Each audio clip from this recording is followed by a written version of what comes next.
Hey, Bobby, what's up, man? Happy hump day. New day for the new stream.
That time, everyone.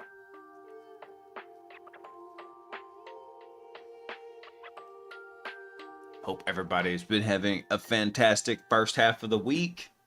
The second half's about to start. That's where the game is won.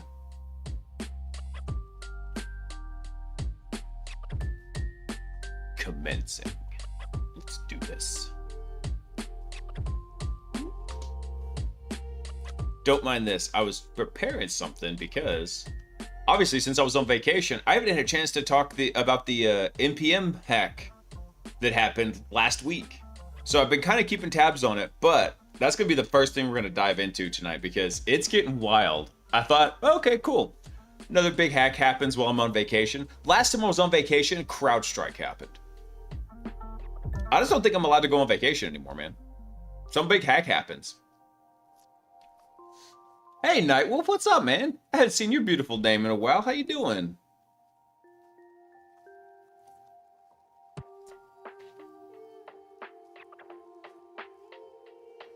Was that before SolarWinds? No, SolarWinds would be, I don't know, hell, there's so many of them.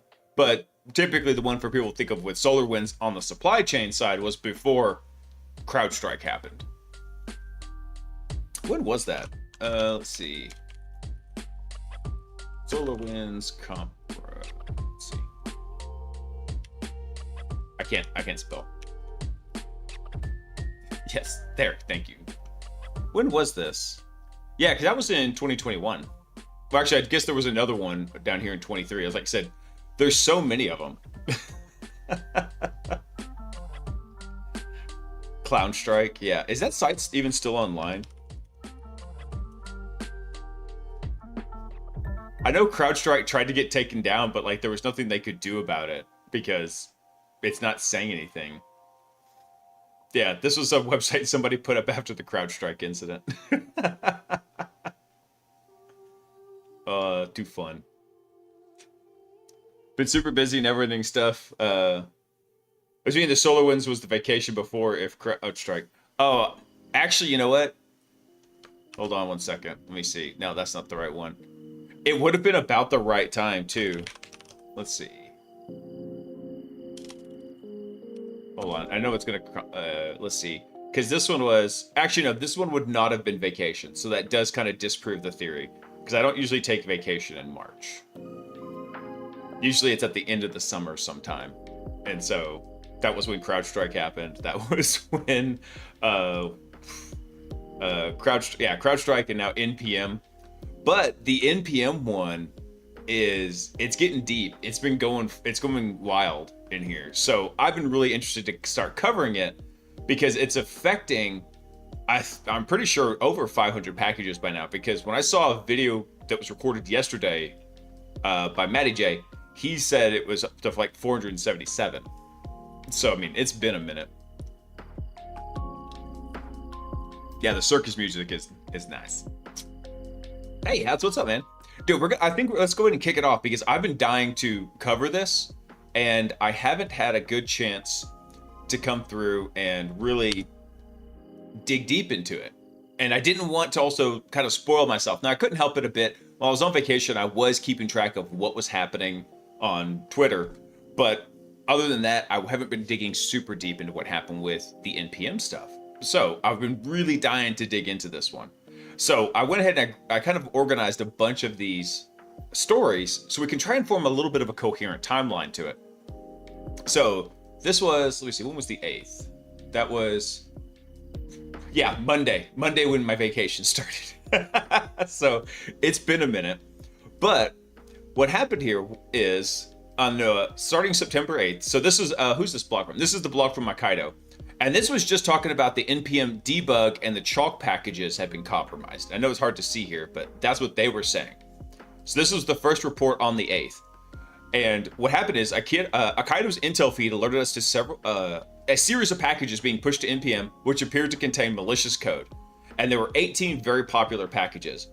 Now, I was curious about this because if you're not familiar with how NPM packages work, there's packages for just about anything, and they're tiny, and they're all managed by different people, and any one of them could be an infection vector.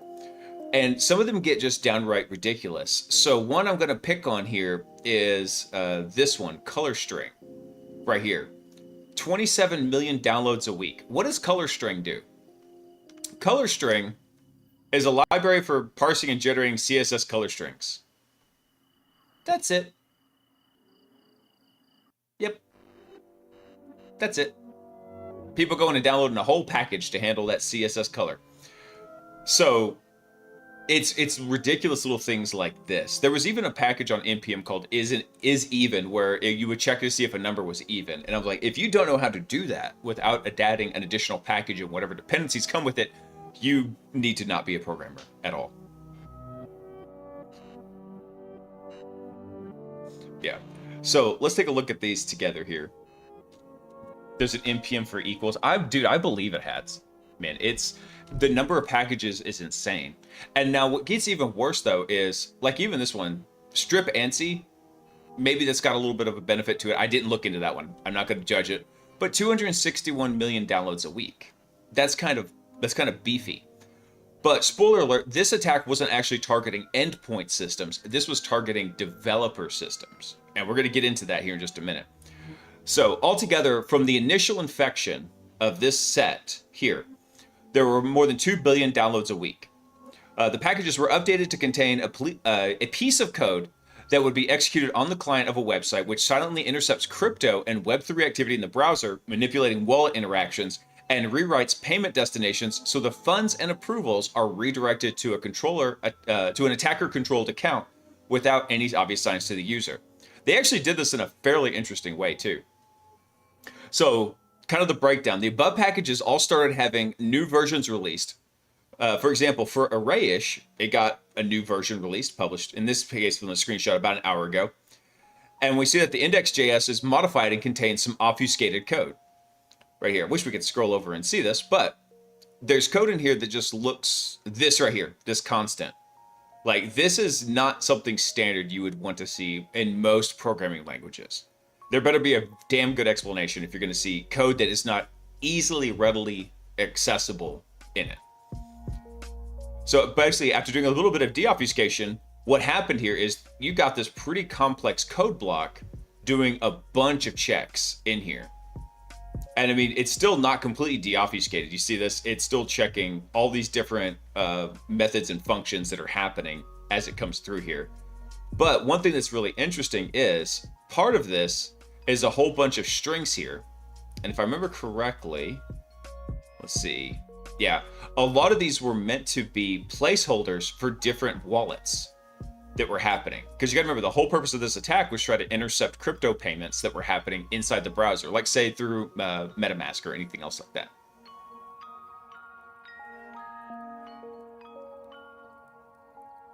Node should burn in the deepest pit of dev null.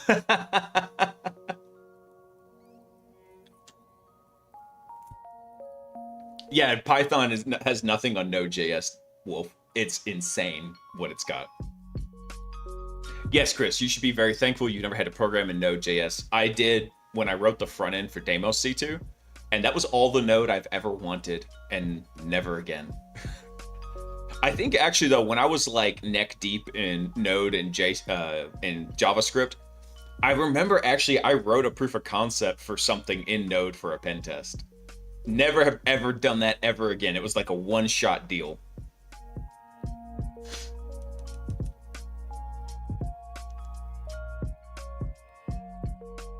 Heard they got 2 cents out of it. Actually, I think the last check I saw, they got about $1,000, which is absolutely pathetic.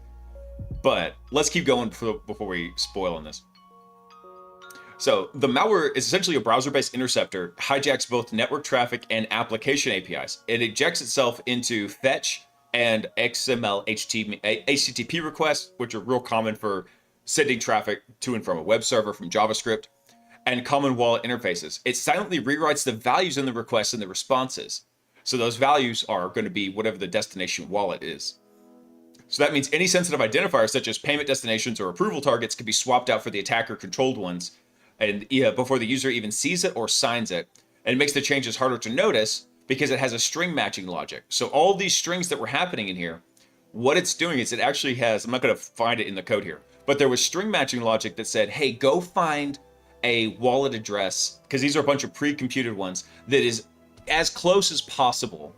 I think it's using the Levenstein distance to one of these strings that are in here. So it looks, if you don't pay very close attention, or you just check like the first couple or the last couple, which admittedly I do that, it'd be real easy to just glance over it and not pay attention to the wallet address.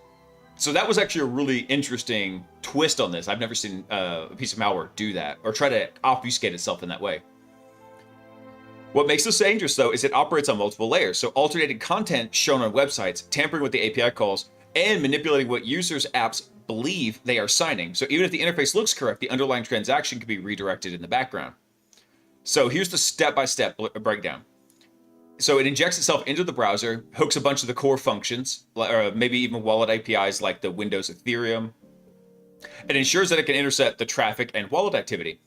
Watches for sensitive data by scanning the network responses and transaction payloads for anything that looks like a wallet address or transfer. Now, it's actually not checking necessarily the network responses. That makes it sound like it's sniffing the network. What it's doing is it's just watching the traffic and the requests, the types in there. Recognizes multiple formats across Ethereum, Bitcoin, Solana, Tron, Litecoin, and Bitcoin Cash. It rewrites the target, like we were just talking about, replaces the legit destination with an attacker-controlled address, using a lookalike address via some string matching. And then what it does is it hijacks the session before it gets signed. So it alters Ethereum or Solana transaction parameters. Even if the UI looks correct, the signed transaction routes the funds to the attacker. And the way it does it stay stealthy, it says if a crypto wallet is detected, it avoids obvious swaps in the UI to reduce suspicion. That's crazy. And it just keeps silently hooking the background. So how did the guys even get to this point? How did the packages even get here? Well, good old phishing emails. It's always a good phishing email. And let's break down this email because actually it was fairly well done. However, there's a little bit of a catch to it here. And I'm going to explain to you how I handled these kind of situations. This looks legit. It looks like it's a message from NPM. Now, one of the dead giveaways is this is npm.js.help, which is not the domain NPM sends from. But if you're just reading real fast, you might overlook this. But let's look at the other telltale signs if there are. So it says, hi, Quicks, part of our ongoing commitment to security and safety, we require you to update your 2FA. Our records indicate it's been over 12 months since your last 2FA update. One big red flag is, unless you're using an insecure 2FA method like maybe SMS, text messages, nobody's going to force you to update your 2FA. If you've got a TOTP, you're good. If you've got a passkey, you're good. There's no reason to have this. Or if you've got a push notification app like Windows, Microsoft Authenticator, or what the hell's the other one? GitHub. If you got GitHub, nobody's going to care. They've already got a 2FA system in place. It's one of those if it ain't broke, don't fix it kind of situations. So that should have been the first thing. Expired passwords? Yes. Expired 2FA? Nobody rotates 2FA. So that should have been the first red flag here. And they say, to maintain the security and integrity of your account, we ask you to kindly update this at your earliest convenience. Please note that without updated 2FA, your credentials will be temporarily locked starting September 5th or September 10th, 2025. So this email was sent on the 8th. So what they're trying to do here is spark that sense of urgency in here. But they did something smart though. They sent it for the 8th and they said, oh, by the way, you've got 2 days to get it taken care of. So it's not like, oh, I'm about to lose my access right now. Because if you make these phishing emails too urgent, then it's going to start raising suspicions. So that was actually a smart move by their part. I mean, there were several smart moves in here, but that one was particularly good from a psychological standpoint. It tells them, yeah, you got to do this quickly, but not super quickly. So you give them a little bit of time to maybe think it's not a rush job. Now, here's the kicker though. Update 2FA now. The thing that this guy should not have done, Quicks, is click that link. What are we always saying in all the phishing trainings? Don't click the link in the email. This guy's an NPM package developer. He knows how to go in and sign in and handle his stuff. Anytime I get emails like this from any company, bank, social media, GitHub, whatever, I never click the link. I always go log in directly to the interface where I know the address, and then I go find what it's referencing. That's the way I do it. So that was what that's what got him right here. He went and logged in, boom, his account got compromised. So the domain was registered just 3 days ago on September 5th, 2025. Woot, look at that. Name server, porkbun.com. That's funny. Looks like it was registered in the Netherlands too, I believe. All right, so let's look at, wait, hold on. I'll sooner or later write my own GUI engine in assembly using Node and Chromium as an Electron. Oof. I wish others had such high standards. Dude, I've eaten fish before. Don't get me wrong. I'm not, this is not me saying like I'm awesome and never fall for this stuff. No, I have in the past. And so all the advice I'm giving you is stuff that I have learned the hard way. So, and stuff that I've caused other people to learn the hard way through phishing techniques that I've done in various penetration tests. Signed, George Agobadambangundu. Hi, we noticed a pigeon in your bank vault. We need your banking information to access it and remove the pigeon from the vault. It's urgent. Pigeon must have bird flu. Oh, yeah. All right, so let's take a look at the maintainer's response. So this is essentially how the world kind of became aware of this. So after Akaido noticed the maintainer on Blue Sky, he replied, he was aware of being compromised. So he gets a message out here saying, hey, your NPM account seems to have been compromised about an hour ago. He says, yep, I've been pwned. That was it. 2FA email that looked really legitimate, only NPM affected. I've sent off emails to NPM for help with this. Can't get access. Sorry, everyone. Sorry. We're sorry. I'm not gonna clown this guy too much because that was a good-looking email. His biggest mistake was clicking the link, not just going directly to where he knows he should already have the login stored. So the author also shared that the phishing email was sent from the particular address we saw above. It says, I have no access to my account at the moment. It's in NPM's hands. Syndra has already booted me off and published over chalk. Debug and color string and color convert are still affected along with many others. So the author appeared to have deleted most of the compromised packages before losing access to his account. So at the time of writing, the package Simple Swizzle was still compromised. Let's see, there was also a further comment over on Hacker News about it. Okay, now here's the other thing. The attackers were targeting other maintainers at this point too. So at a later time, our system detected another package which was compromised by what appeared to be the same attacker, which was Prototinker WC. And so this one contained very similar code to it right here with those obfuscated const values in here. And so there were a couple of indicators of compromise, but this is all outdated, so I don't think we'll cover anything more of this. Yes. So this was just the tip of the iceberg right here, because this was on September 8th. So now the next article in the chain I kind of found was this one from yesterday, September 15th. So the Control Tiny Color package with about 2 million weekly downloads was also infected.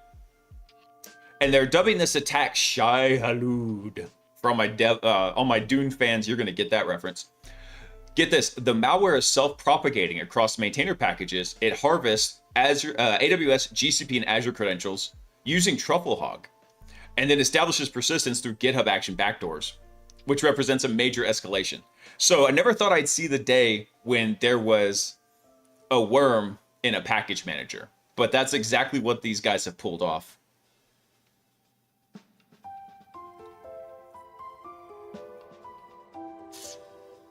Yeah, everyone is phishable. Just it depends on just if you're willing to take the bait. And really, a lot of these phishing attacks are a numbers game in here. In fact, I'll show you the way I kind of view phishing these days is this right here. It's like, oh, it's a phishing email. But then it's like, ooh, it's a spear phishing email. I feel so fuzzy inside. I'm special.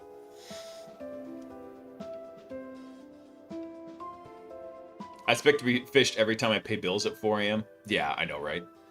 All right, so let's take a look at the execs actually. What do we have here? Let's just jump to the technical analysis because we kind of know what's been happening with this. So the attack unfolds through a sophisticated multi-stage chain that leverages Node.js's process.env for opportunistic credential access and employs Webpack bundle modules for modularity. So at the core of the attack, which is about 3.6 megabytes of a minified bundle.js kind of crammed in there, executes asynchronous during the npm install, and the execution is triggered via a hijacked post-install script embedded in the compromised package.json. So if you never looked at the contents of a package.json in npm or in any node package, you actually have the ability to run pre and post install scripts. And they are scripts right there. You're trusting that the package manager has written something that is legitimate and necessary to the operation of the package. There actually are command line switches in npm that you can tell it, hey, don't run pre and post installs in there. But for the most part, nobody really deals with that. So what happens, it goes and gets installed and then the post install script comes and runs. So the self-propagation engine for the malware includes a self-propagation mechanism through the npm module update package function. And this function queries npm's registry API to fetch up to 20 packages owned by the maintainer. Then it force pushes patches to those packages, creates a cascading compromise effect, recursively injecting the malicious bundle into the dependent ecosystems across the registry. And I was watching Matty J earlier today on his live stream, and he had the best explanation for that. You remember the old MySpace worm? That is kind of like that again. Back, everything that's old is new. You don't see many worms these days. Wormable exploits have kind of gone the way of like the 2000s. You just don't see them very much anymore. Maybe since the days of Stuxnet, but yeah, this one sure was. All right, so how they doing the credential harvesting? So the malware repurposes open source tools like TruffleHog to scan the file system for high entropy secrets. So it searches for patterns for AWS using regex. Also, the malware dumps the entire process.env, capturing transient tokens such as the GitHub token or the AWS access key. For cloud-specific operations, malware enumerates AWS Secrets Manager and uses SDK pagination and access for GCP secrets via the Google Cloud Secret Manager API. The malware specifically targeted these credentials: GitHub personal access tokens, which is what developers use when they need to access something and keep a token stored on their system. AWS keys, GCP service credentials, Azure creds, any cloud metadata endpoints, and npm authentication tokens, this is really the one they were primarily after, because then they could create that wormable effect.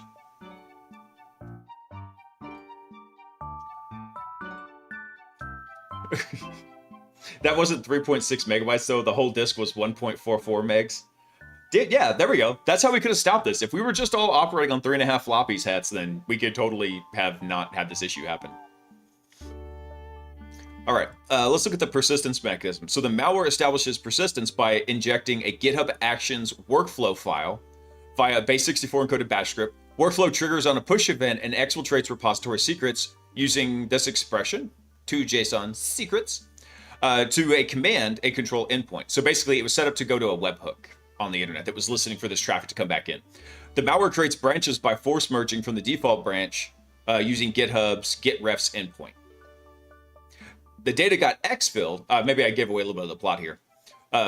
Once the malware aggregates harvested credentials into the JSON payload, which is pretty printed for readability. Oh, how nice. It then uploads the data to a new public repository named Shai-Hulud via GitHub's user repos API. The entire attack design assumes Linux or macOS execution environments, checking for the possibility. That's interesting, actually. I had not heard this piece of information. That it's only targeting Linux and Darwin, which is Mac, if you didn't know that. It's kind of interesting. I guess they're assuming real devs don't use Windows. Like, I use Windows all the time. Then again, I'm not a real dev. I'm a sloppy dev.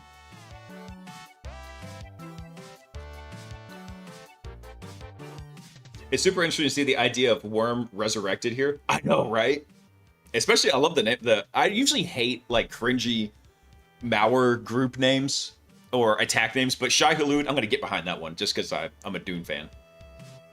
I bet similar stuff would work on other packages or source code repositories. Dude, we were having a discussion about that in my at work, and Go would actually probably be Go or Python even might be in this same boat, believe it or not. I don't know if there's any mitigating factors to that, but that was kind of our supposition during our little spitballing.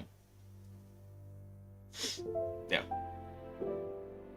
Yeah, so the entire this is wild to me. The entire attack design assumes Linux or macOS execution environments. That is a weird design choice. It deliberately skips Windows systems. For a visual breakdown, the attack flow diagram below.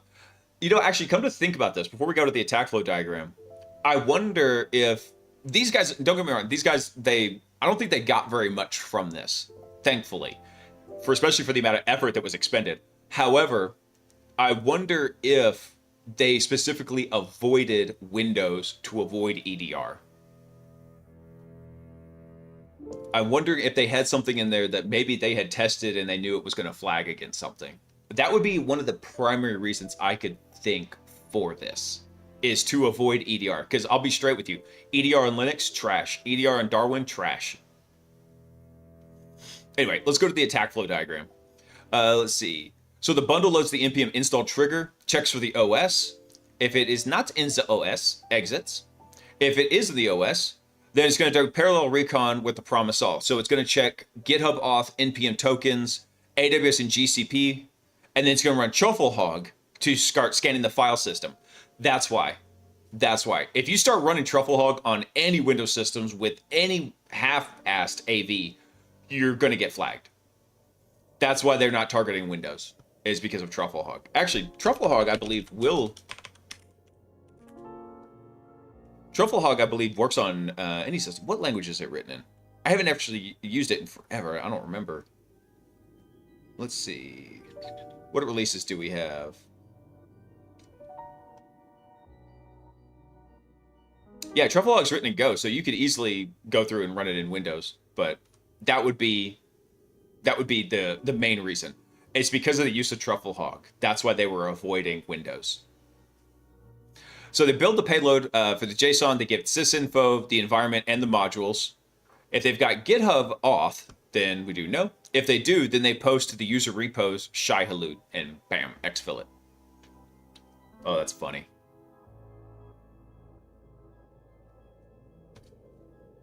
Probably everyone expects Linux and OS X to be safe. Viruses are Windows-only issues, right?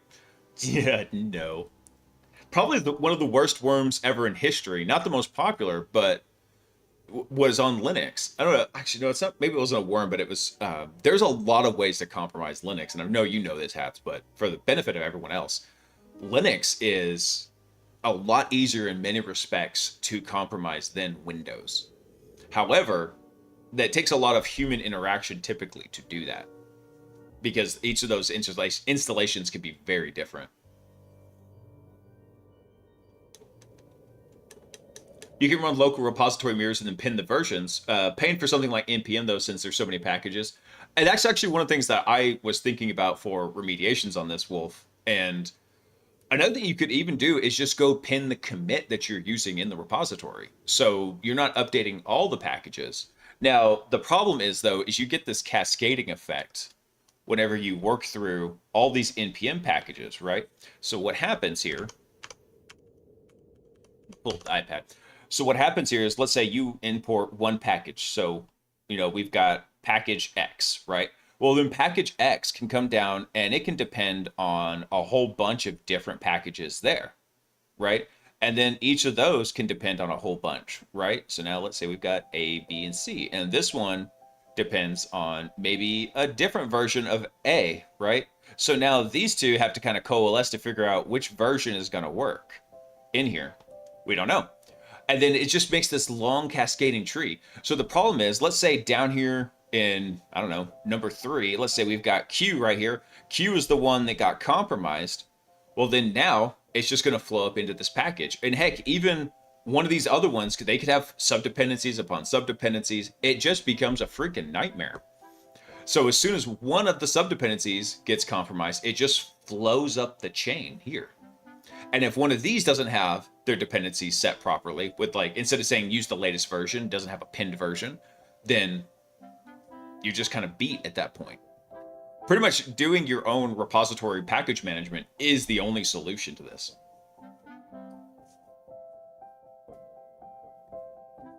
Nobody else uses this box. I'll just use root with some auto logins. The only solution is to build a data center and copy the internet. Yeah. Yeah, exactly. All right.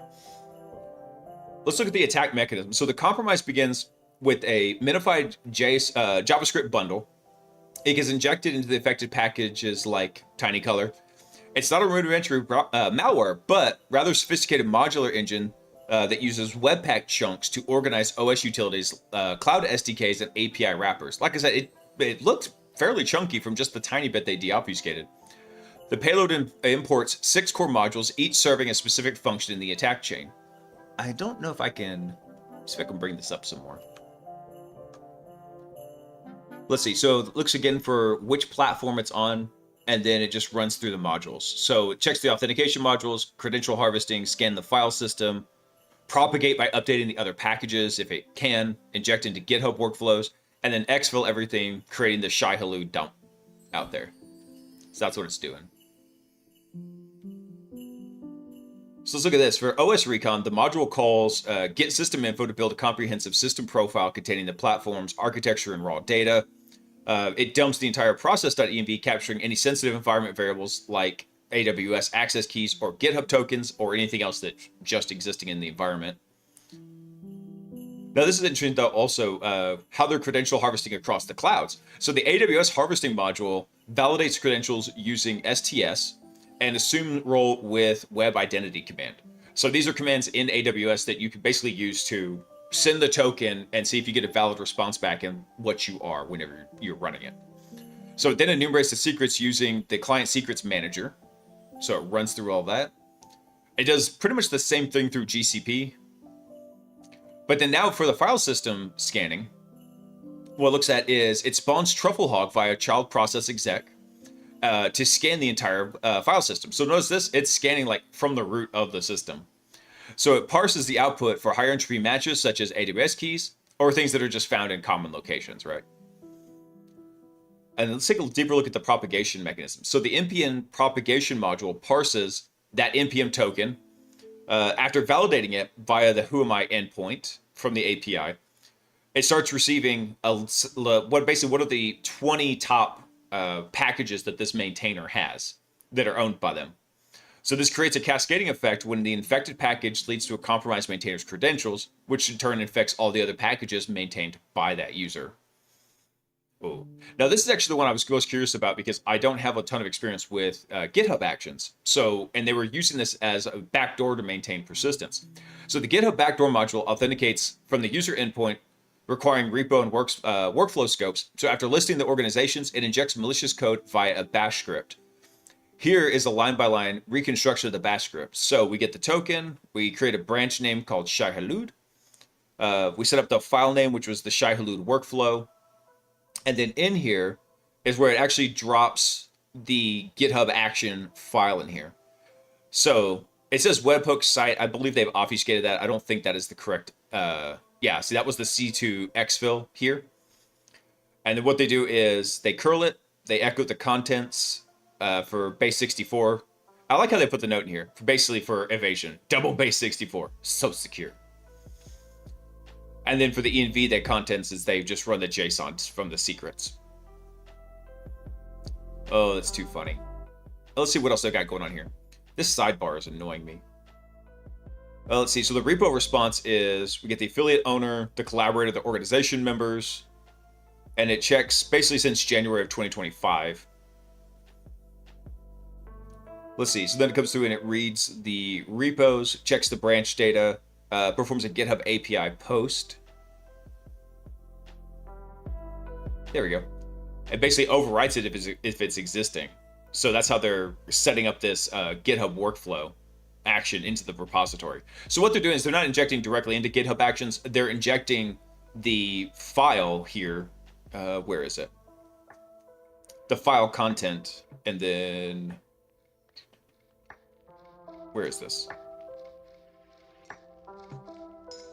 I think it's in file data. But yeah, what they're doing is they're taking this file content here, which is the YAML definition for the GitHub action, and then they're dropping it into the repository for it to work. So, it's pretty funny.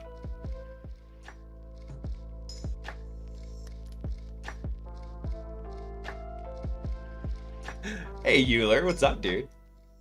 I was waiting for that because I was tweaking some stuff on Twitch, and just to mess with you, I made it 2 bits. I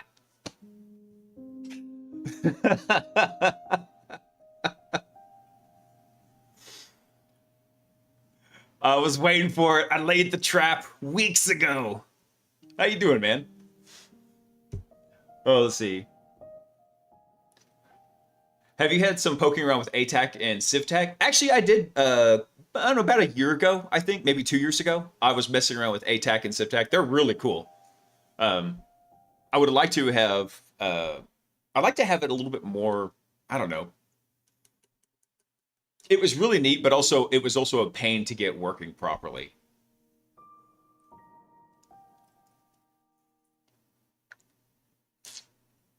So ATAC it has a user module.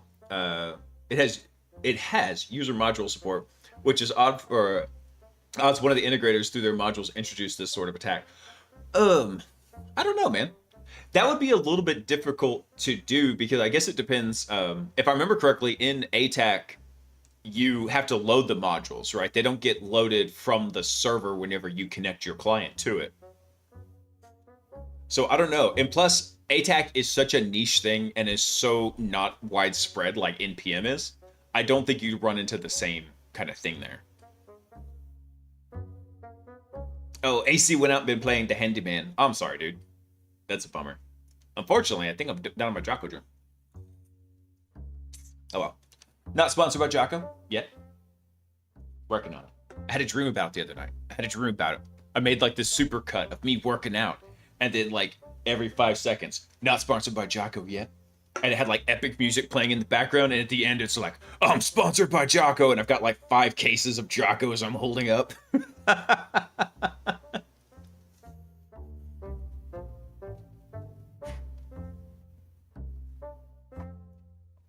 It's not so, ATAC's not so niche in the EU anymore.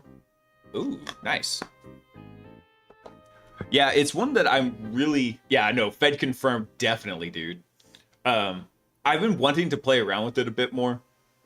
But honestly, I just haven't had a ton of time for it again. Like I said, I messed with it for a while and was learning how to like work it and operate it. I don't know, it could be kind of interesting to check out. Especially now with something like, it'd be kind of neat if you had an ATAC server set up connected to Tailscale and you could add people to your Tailnet, then bam, you could get to it. All right. So let's check out the exfiltration. So the malware builds a comprehensive JSON payload containing all the system information, environment variables, and data from all the modules. So it then creates a public repository via the GitHub repos post endpoint using the function make repo. The repository is public by default to ensure easy access for the command and control infrastructure. So we're observing hundreds of such public repositories containing exfiltrated credentials. A GitHub search for Shai-Hulud repositories reveals the ongoing and widespread nature of the attack, with new repositories being created as more systems execute the compromised packages. Dang. Hold on. I want to go Because like I said, this is from even yesterday. I'm not signed in. Son of a bitch. Anyway, I was going to go check it. Swear jar. There we go. Let's see. Yeah, look at all this. Because according at the time they took the screenshot, which was yesterday, there were 620 of these. Dang. Dang. So the exfiltration technique is very similar to the NX supply chain attack, where attackers use public GitHub repositories to exfiltrate stolen creds. The pattern of using GitHub as an exfiltration endpoint appears to be a preferred method for supply chain attackers, as it blends in with normal developer activity and bypasses many traditional security controls. So the repositories contain a lot of sensitive information. Public nature of these repositories means that anybody can access them and potentially misuse the creds, creating a secondary risk beyond the initial compromise. Yeah, that's what I was like, ooh, this isn't just a sensitive compromise. This is a complete breach. You've gone past the point of an incident and moved directly to breach at this point, because there's zero question. There's zero question about this, because you've gone from, not only did you have solid proof that data left your network, but now you have proof that data left your network and was publicly accessible. You have gone full-blown breach. We're talking like a level 11 breach.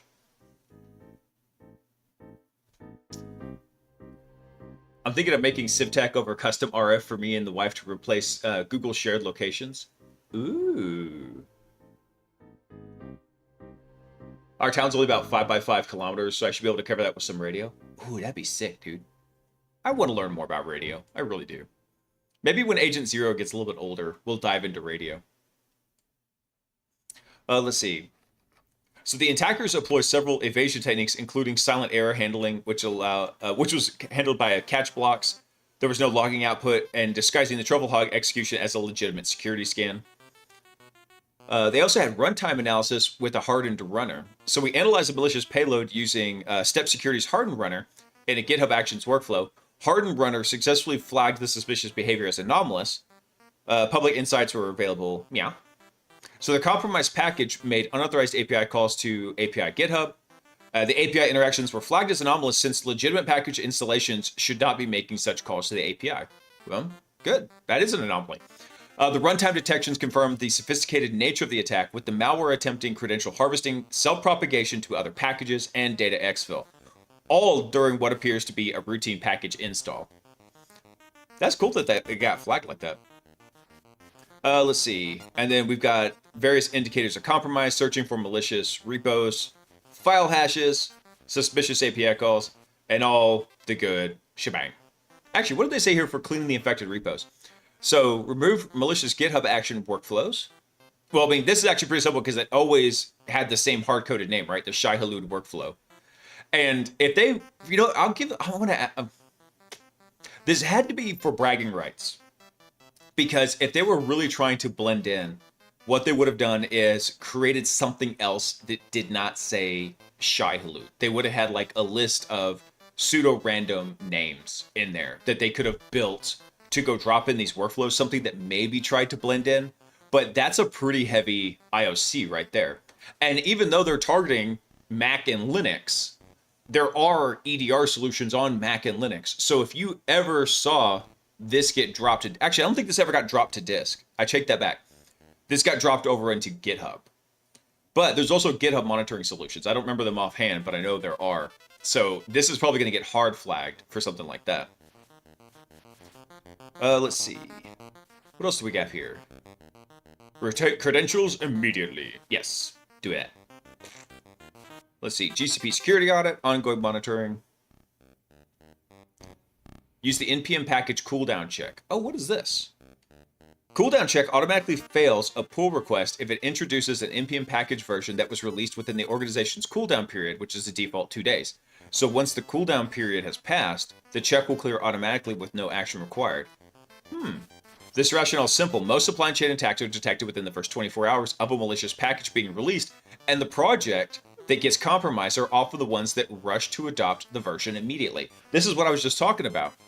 Trying to always jump to the latest version, it makes you a rife target for those supply chain attacks. So you should be doing version pinning, but there's so many repositories in there, it's damn near impossible to pin, get all of them to go pin, right? Think of it like a herd immunity type thing. You've got to get a certain number of them up where you don't have that issue. So by introducing that short waiting period before allowing new dependencies, teams can reduce their exposure. I like this idea. Actually, I had not heard about this cooldown check. I think that's fantastic. I would say you should probably even expand that. 2 days seems like a reasonable midpoint, but if you were working in a high security environment, I mean, you shouldn't be using Node to begin with. But if you were, then I would say go even beyond 2 days into here. Let's see. What else do we have in here? I think the rest of this is it's just stuff from like from Step Security. This is, by the way, this blog post was from Step Security IO. I think that's what they were looking at. So then there was another one here, socket.dev. I deleted their header in here, but trust me, this is socket.dev. They've been doing a lot of good coverage on this. So I wonder if they have any additional information, because this one's from yesterday. So the other one was from the 15th. This one's from yesterday. Let's see. Yeah, this one was talking about multiple CrowdStrike NPM packages were published by the CrowdStrike publisher NPM account and were compromised. So it looks like a continuation of the ongoing malicious supply chain attack known as Shai-Hulud that previously compromised a bunch of other packages. The malware is identical to the previous campaign, which included a bundled JavaScript that executed TruffleHog, validated Discover CI credentials, all the good stuff we were just talking about. Creating the unauthorized GitHub action I thought was really slick. The cooldown trick is pretty neat. I'm not sure how you could deploy and enforce that across an organization easily, though. You know what? Actually, let's go take a quick peek at it real quick. Where was cooldown? Let me look at this real fast.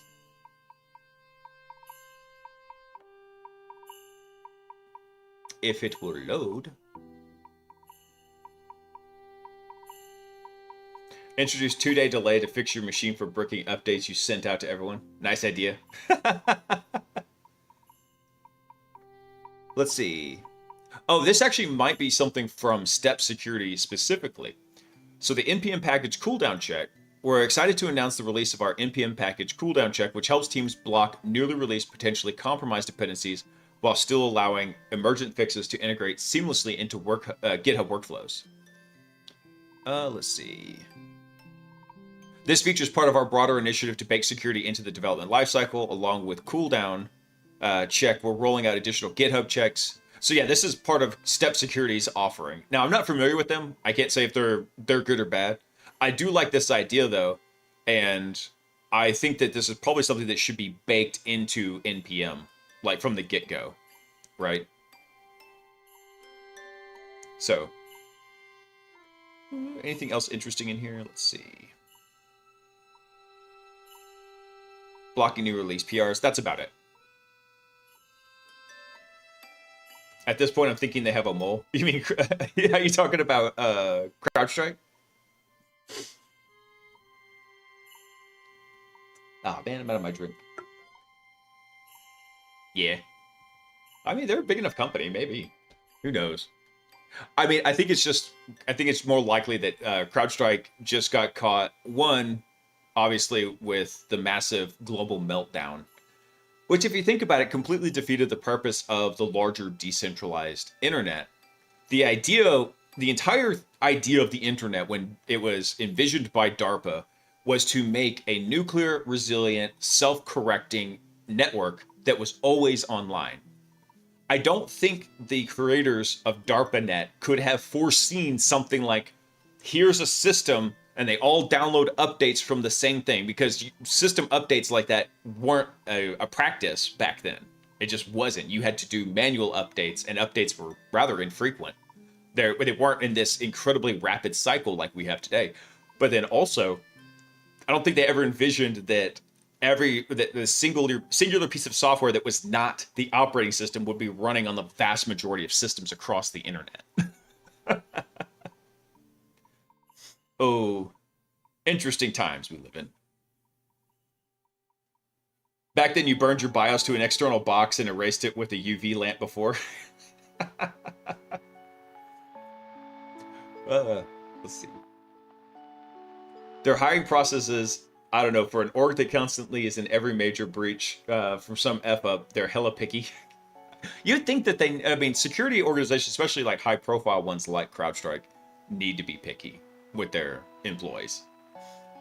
I was saying, because there's a lot of times when even security companies, you just need to make sure that they're not necessarily following least privileges principles, right? And the average user that could be an administrative user could be in there having access to a lot of data. Also, hey, Valen, what's up, man? Let's see.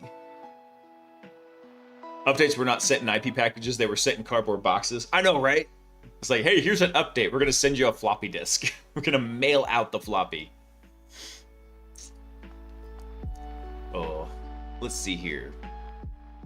Yeah, but they're constantly messing up. Now, one thing I find funny is, obviously, CrowdStrike does have a Mac OS agent, right? There is Falcon for Mac. I think that's what it's called. And even that didn't, I mean, catch any of this. It didn't catch Trufflehog running on the Mac, if that was the case. So they either have two options here. So the developer at CrowdStrike was either working on Linux box, which I don't know if, I don't recall if CrowdStrike has an EDR for Linux. Sentinel-1, I'm pretty sure does. But they were either working on a Linux box with no EDR, or maybe working on Mac that did have the CrowdStrike EDR. They probably got hit by the propagation, and then during that process, got compromised. So then that doesn't speak very well for CrowdStrike on Mac, because this should have been fairly detectable, right?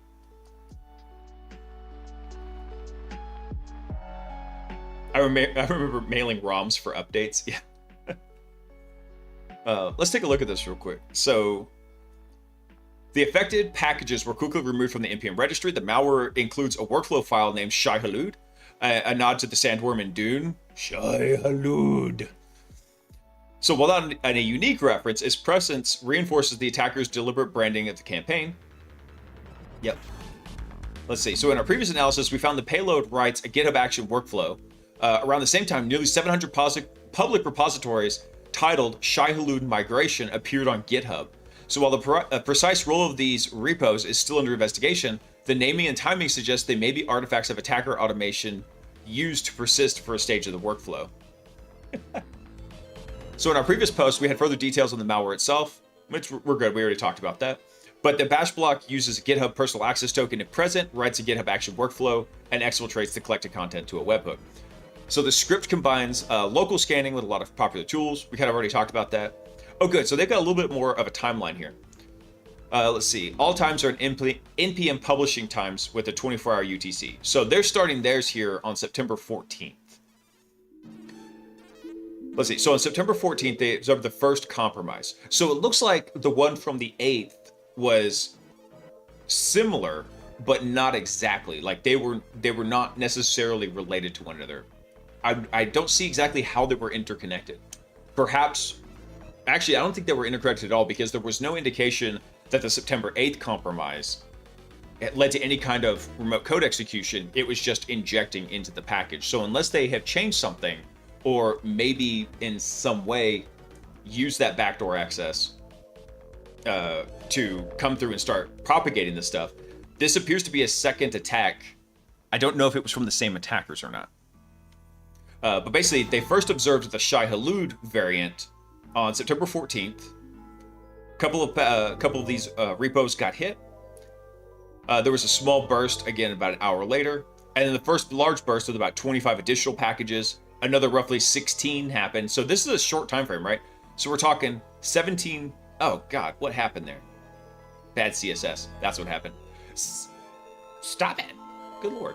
So at 17:58, and then not even, what is that? 37 minutes later, there was another burst.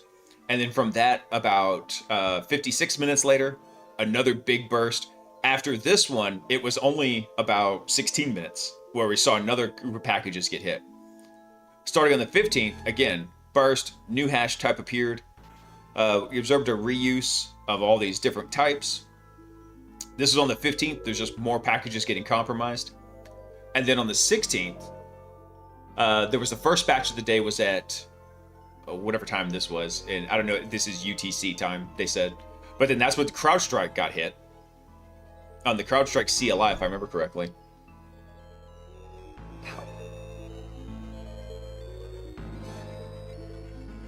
Hey, Noiby, what's up, dude? I have a friend that works there, so I should be nice. I have friends that work a lot of places, and I still will sometimes, if the company does something dumb, I go hit them. I mean, I expect people to call me out whenever I do something stupid, which is not hard. I do stupid stuff all the time, and I return the favor. Whenever companies do crazy stuff, I do the same thing. I was like, hey, this was probably not the smartest move. Let's see. So after CrowdStrike got hit, there was again another burst. Previous hash returns, and then we had a bunch of other ones. Let's see. So the threat actors created separate different versions of the worm, which we know because the worm has no ability to edit itself. There were multiple different seeder events as well as bursts from previous worms, as evidenced in the timeline selection. So that's what they were talking about. Every time there was a new hash observed, they tweaked it. They gone through and modified it a bit.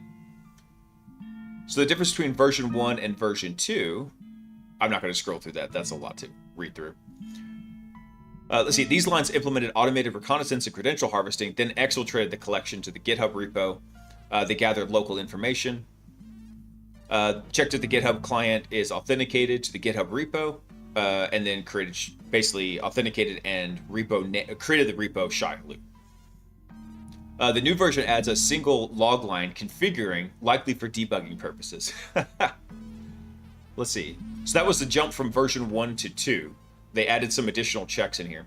So the new version added that single log line, like I said, probably maybe for debugging. Version 3 makes the code overall smoother and stealthier. Version 3 corrects a race condition and prevents double callbacks and using chaining to improve robustness. It also avoids throwing exceptions for cleanup by swallowing errors, basically failing silently. Third version will kill long-running scans 30 seconds earlier than version 2, and it exits Trufflehog binary, and exits when the Trufflehog binary isn't available. Also removes the configuring. Let's see. The GitHub token abuse happens earlier in the exploit, making the attack more reliable. So they basically restructured it. They're tweaking this as it's actually out propagating. Let's see. There's only a small difference between version 3 and 4. In version 4, the tool attempted to iterate up to 20 packages for a single maintainer instead of the 10, which accelerated the propagation. From version 4 to 5, the threat actor removed the check to see if the GitHub repo already exists. Now, the repo is always created as long as the token's authenticated. This likely handles any race conditions that might occur. Version 5 likely improved the yield of the attack. Version 6 was more succinct overall. It reduced the noise and acts more stealthily by removing helper logs and adding skip switches in the file system scan. Can't talk. Let's see. And then lastly, in version 7, the threat actor only removes this. Let's see. So convert to a regular repo temporarily to make changes. So they do a git config, they do a reset. They remove the workflows. They added it to create the workflow directory. And then they convert it back to a repo for mirroring. Got it. So version 6 used both the bare repo file system manipulation technique and the workflow credential exfil logic. Got it. All right, so for the worm behavior, malware self-propagates by automatically stealing the credentials, using those to get into workflows, automatically modifies and republishes packages. Yeah, we kind of already talked about that in the previous article. That's still really neat. So clearly there's a post-install script called Node.js. Actually, hold on. This is great because this is the package.json here. So where you see the script section here, and anytime you download a Node package, there's a package.json file in there, and it will dictate a lot of the information. So it's a good place to go find things. One thing I actually find on a good number of penetration tests when I'm doing tests is sometimes they will accidentally ship the package.json to the web server. So a lot of times the web front end and all of its interactions are built in Node, and sometimes they'll accidentally ship the Node.js. And it doesn't provide a ton of great information, but it does help you paint a little bit of a picture of what's happening inside the documents. Like, for example, if you see, they're using JSON web tokens, that's not a big deal. But all these other things like, okay, it's written in TypeScript. So it does give you some extra information. This is not a great example of that, but you see it. But here is the post install right here. So what happens is after the package gets installed, it runs this bundle.js that got added over to it.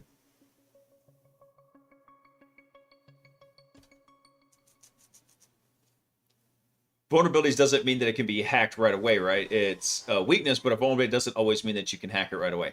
Vulnerabilities do mean it's a weakness. It might not be necessarily exploitable because a lot of vulnerabilities do have exploit requirements. So, for example, let's say there's a new exploit that comes out for SMB version 3, right? Well, then to exploit that system, the condition is it has to be running SMB version 3. Another condition might be it has to have some kind of authentication credential that's valid on the system. So if that machine's AD joined, then perhaps you can use any other Active Directory user to connect to that machine. So it just depends. Sometimes there's vulnerabilities that do exist, but the requirements for them are so obscene, it's really impractical to exploit them.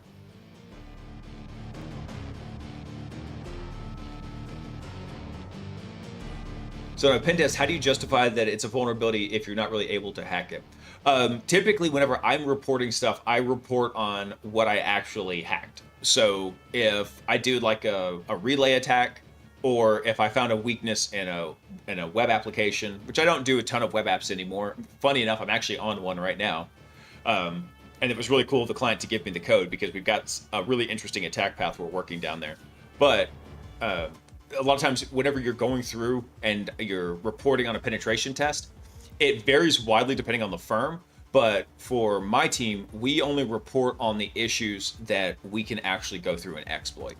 So let's say, for example, this is a contrived example, but if I did an in-map scan and I noticed a bunch of out-of-date systems in their environment, which I'm very likely not to do, but let's just say I noticed that, unless I went through and I used that as an exploit to come through and further the attack, it's probably not getting reported. And the reasoning for that is because that stuff is very easily detectable by vulnerability scanners. You're talking Rapid7, you're talking crap, what's the other? Nessus. I was thinking the ugly green one. You're talking Nessus in there. Those things can go through and give you that same kind of idea. And even then, just doing strict version matching doesn't necessarily give you a complete picture because sometimes security patches get backported. So, for example, you might be running version 4.3.8, whatever, but if you're running it in certain Linux distros, the security patches for further versions, let's say version 4.4, might get backported to that, and just the security fix, not the other ones. So it gets, unless you can exploit it, probably don't report on it. That's kind of my general rule of thumb. I'll tell you, there is one exception to that. If I find an exploit that is easily exploitable, but it doesn't help further my attack path, then yeah, or let's say it's too dangerous to go exploit. For example, what was it? Eternal Blue. Eternal Blue, you could realistically, reliably exploit that. Probably about 90% of the time. The exploits got a lot more reliable. But that other 10%, maybe as low as 5%, you had a very real chance of just blue screening that machine. And if you blue screened it, you just took that machine offline. So a lot of times what I would do is I would work with my clients and I'd say, hey, by the way, we can pretty realistically tell that this machine is vulnerable to Eternal Blue. Could you just cede access to us on that machine so we don't have to risk blue screening it? And there's other reasons for that too. Let's say we wanted to simulate a successful Eternal Blue attack. Great.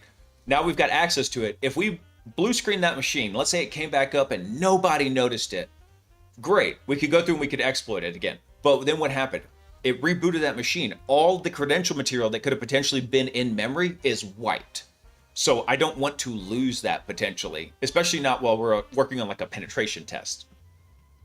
So there's a lot of variables that gotta go into it. And you want to have a good working relationship with your point of contact for your client, just just that very reason. Hang on one second, guys. I need some water. I'll be right back.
All right, I'm back.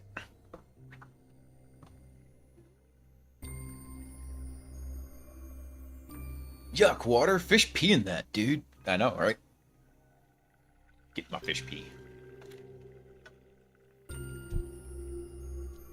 Right.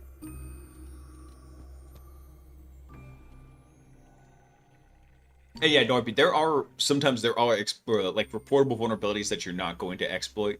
If I don't go through and validate it with exploitation, then usually if I'm going to report it, I'll report it probably as like an informational, like, hey, we noticed this in the environment and we suspect it is exploitable, but we did not validate that during the assessment.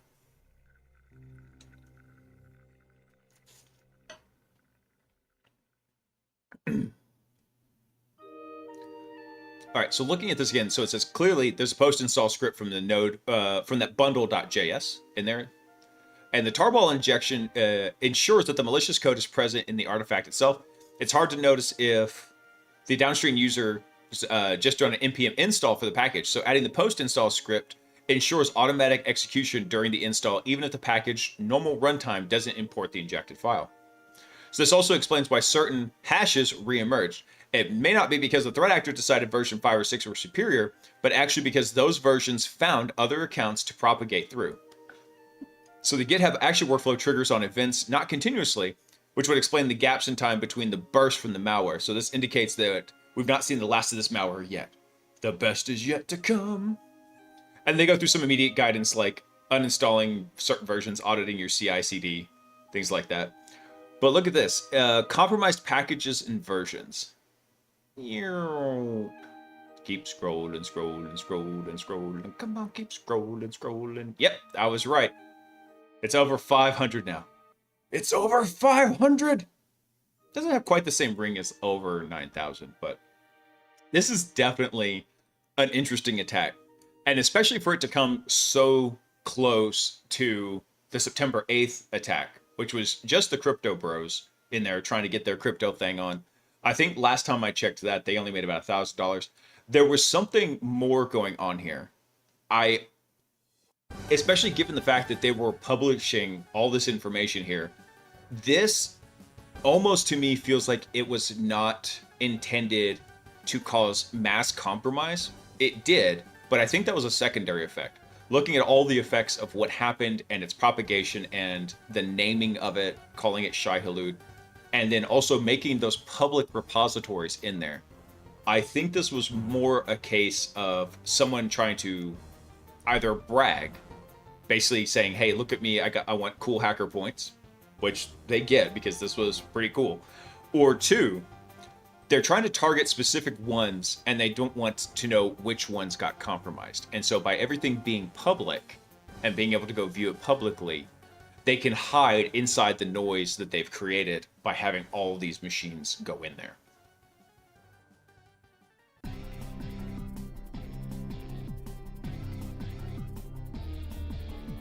Let's see. I'm trying to get used to doing recon, but footprinting and scanning, that's why. I'm trying to know how I would utilize these exploits. So a lot of times whenever you're testing these, Norpy, is unfortunately you're testing them typically on like one-off systems, right? Like Hack the Box or Try Hack Me.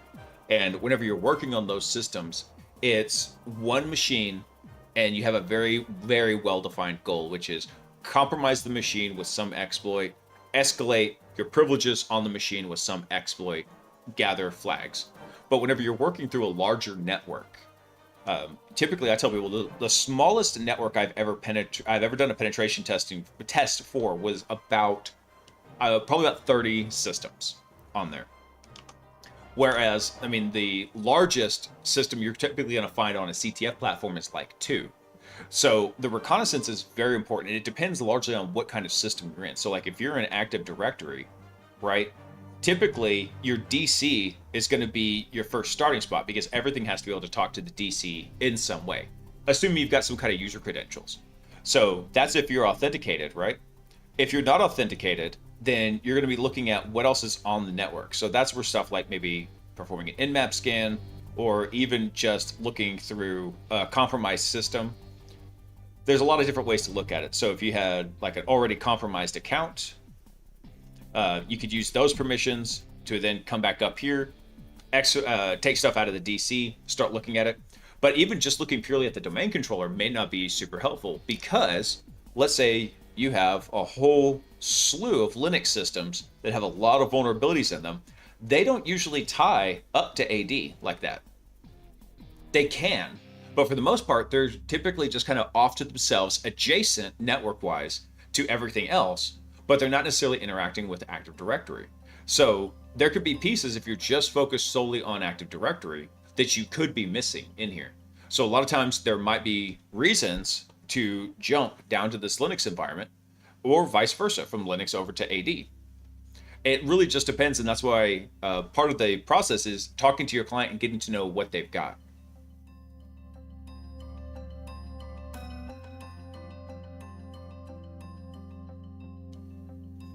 If you're making a crypto phishing site, please call it Only Bros. That would be pretty funny. Oh, let's see. I had one more here. I want to see what this. So this one is also from yesterday. This is from Akaido, and it was about they called it the Singularity NX attackers strike again. So they're attributing all of this to those same guys. Let's see. And I believe this is kind of the exact same workflow through here. Let's take a look real quick. They talk about the self-propagation through NPM, and there's a huge list in here. So I think we've already kind of covered all of this. Let's see. And there's ClownStrike. Ta-da! So, I mean, that was it's a pretty interesting event. I don't think we're done with it yet. I think there's still going to be some more to kind of, there's still going to be a little bit of fallout to come from it. I'm willing to bet over probably the next week as people go through the cleanup process.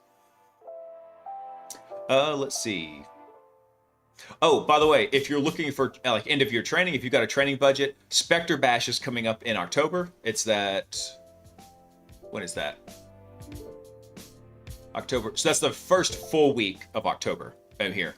And you have a discount code from Last Week in Security that gets 25% off. So you guys can go check out Spectre Bash if you're looking for some kind of training. It's supposed to be it's in Denver, Colorado. And so at least it's a nice, pretty area. Let's see. Let's see what we got from Last Week in Security now. Oh, that's right. So Apple actually just did a massive overhaul of how they're doing memory integrity enforcement. Let's see. This was Apple's first major player using pointer authentication codes in 2018, which added complicated steps to iOS exploitation. So now they catch up to Google with memory integrity enforcement, which was available starting in the Pixel 8 in 2023. Let's see. This was a developer feature called Memory Tagging Extension, but in the classic Apple versus Google fashion, MTE is disabled by default on Android and is opt-in by apps. So while iOS on the iPhone 17 Air, it's enabled by default. Well, that's cool. Oh, interesting. What is this? Vault Gamma, world's most capable differentially private language model. So this is informally speaking because we provide protection at the sequence level. If information relating to any potentially private factor or interference occurs in a single sequence, then Vault Gamma essentially does not know that fact. So the response to any query will be statistically similar to the results from a model never trained on the sequence in question. What do they talk about here? So, however, if many training sequences contain information relevant to a particular fact, then in general, Vault Gamma will be able to provide that information. Eventually, companies and governments will want to train models on very sensitive data, and this research is the first step to making that possible. What are they talking about here? I'm not sure what they're getting for in here. Oh, this is from Google research. Let's take a look at this. I'll just take a brief look at this. I don't want to go deep down into the weeds here. So with our carefully thought out experimental methodology, we aim to quantify the benefits of increasing model sizes, batch sizes, and iterations in the context of DP training. All right, hold on. Differential privacy, that's what that is. So our work required making some simplified assumptions to overcome the exponential numbers of combinations one might consider trying. So we assume how well we train a model depends mostly on the noise to batch ratio, which compares the amount of random noise we add for privacy to the size of the data batches. So this assumption works because privacy noise we add is much greater than the natural randomness that comes from sampling the data. So what are they talking about here? Let's see. So we have a compute budget, privacy budget, data budget. So we have a model size, batch size, iterations. That's going to give us our noise batch ratio, and then we have a predicted loss in here. So before diving into... That just appeared out of nowhere. So before diving into the scaling law, it's useful to understand the dynamics and synergies between the compute budget, privacy budget, and data budget. I mean, this sounds really interesting. I just don't know if I want to run through this right now. So we increase the compute budget provides diminishing returns, increasing the privacy budget. Did you have to use a GIF, man? Come on, I just want to read it real fast. Increases privacy or compute budget provides consistent and reliable improvements. Okay, so increasing privacy budget provides diminishing returns. So they're trying to find the happy medium in here. Got it.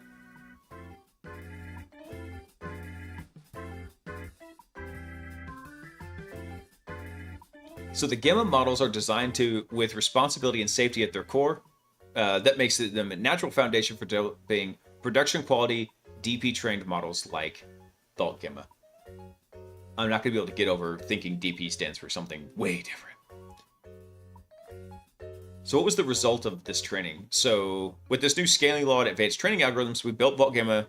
To date, the largest was 1 billion parameters, open, fully trained with differential privacy, and the approach can yield high utility models. So from training Vault Gamma, we found the scaling law to be highly accurate. The final training loss for Vault Gamma was remarkably close to what our equations predicted. So validating our research and providing the community with a reliable roadmap for future private model development. Now, there was another thing on here that I just saw. I think this is it. Definitely not covering this on the thing, but if you were interested in this, I'll drop a link to it for everybody.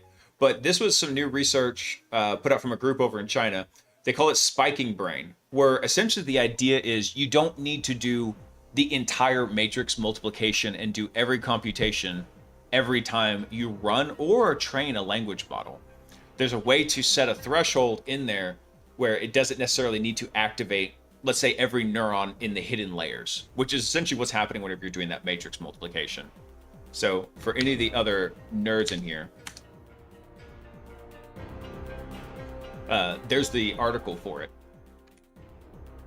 But it sounds really neat. I'm very interested in this. The main thing that was interesting about this, let's see, did they mention it in here? Yeah, here we go. Building large language models on non-NVIDIA platforms also poses challenges to stable and efficient training. So these models demonstrate the feasibility of large-scale language model development on non-NVIDIA platforms. So I'm very interested to go take a look at this. I just don't want to cover it right now, but that's a long way down if NVIDIA loses the corner on that market. That's a long way down. Would that increase errors and hallucinations? I'm not sure. I would think so, Hats. But one of the big claims on this is that they seem to be claiming they've got similar performance, but it's actually faster. And it's using about 97%, I want to say. I saw that figure when I was looking at this earlier today. Less electricity, less power as it's doing the computation. So I'm sure there's some really interesting stuff in here. I just haven't had a chance to grok it and look through it. But this was the kind of things I was looking for. Because typically, what happens whenever we develop a new piece of technology? Let's see.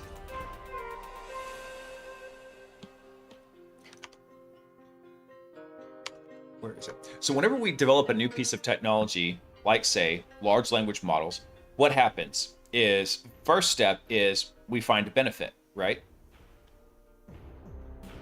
And then usually there's a technology constraint for that. So there's something that's keeping us at or below a threshold. So then what do? Is we decide to buff up the tech. So we build better tech. And then what do? Is we just keep cramming the tech. We just say, turn the tech up to 11. So we turn the tech up, And it's essentially the same thing that used to happen to car engines, right? And the idea was you want more power, you just cram a bigger engine in there.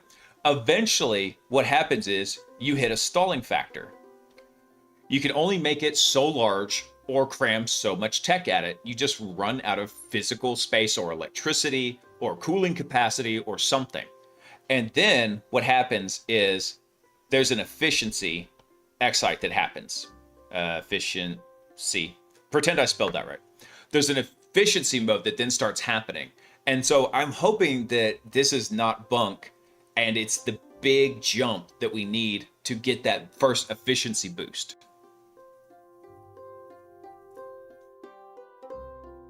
I'm not trusting anything AI in Chinese unless they can prove it. I'm hoping they can prove this in here. I want to say they actually did. Or what did they call it? They called it spiking brain inspired. Let's see, spike brain LLM. Let me see.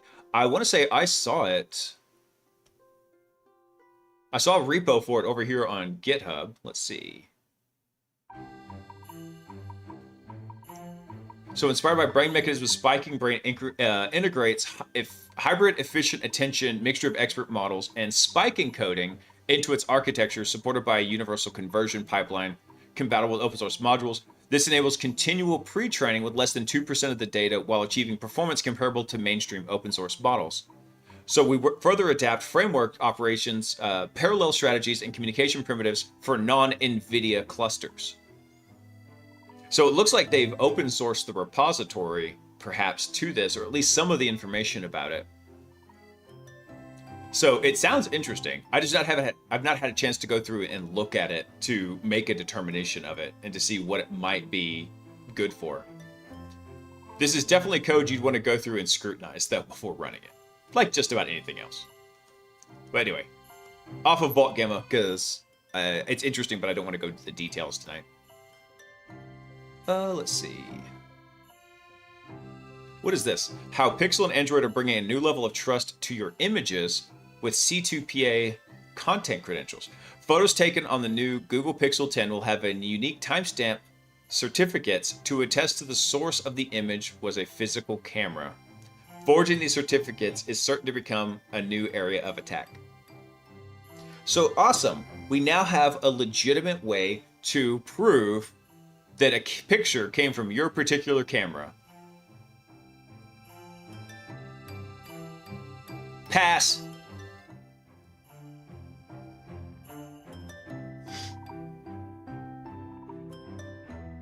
I don't have enough background to figure out that one, but they did claim efficient small form LLMs before, and it turned out to be a cheat. Yeah, probably. That's what I said. I'm cautiously optimistic about it because I'm waiting. I'm waiting for this. Where'd it go? I'm waiting for this step right here. I'm waiting for the efficiency to actually come in and then to find better ways to start making this technology work. I think once we hit the first efficiency curve, then you're going to start seeing it in a lot more places. It's going to get spread out. All right, let's see. Oh, by the way, VB script is going to be disabled by default starting in 2026 or 27, so in the next year or two, and eventually completely removed from Windows. Language everyone wrote their first Office macro payloads in. Aw, it's so long ago that I wrote a macro. Let's see. This was kind of disturbing. Microsoft is going to force install Microsoft 365 Copilot in October.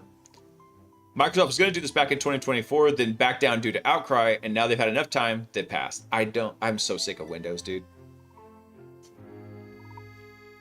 Let's see. There was the Great Firewall document leak. We kind of looked through that. There wasn't, there was a lot of information in there. There was a lot of noise to that ratio. Let's see. HomoGuard wants to open a backdoor to your phones and won't say where the line is. I'm guessing HomoGuard from this context. We need to break the completely erroneous perception that is every man's right to freedom to communicate on encrypted messaging services, said the Danish Minister of Justice and Chief Architect of the current chat control proposals, Peter HomoGuard. So I guess Peter believes Article 8 of the European Convention on Human Rights, which is everyone has the right to respect for his privacy, for his private and family life, his home, and his correspondence, can be violated by the government to preemptively search every message for a potential crime. Yeah. I'm not going to read that, but all I can say is get effed with a pine cone.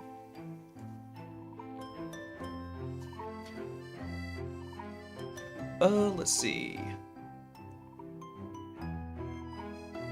Oh, there was a new exploit for, what's this? Free PBX. You already have our personal data. Take our phone calls too. Yeah. Hey, Cypher, what's up, man? Yes, pine cone. Pine cone.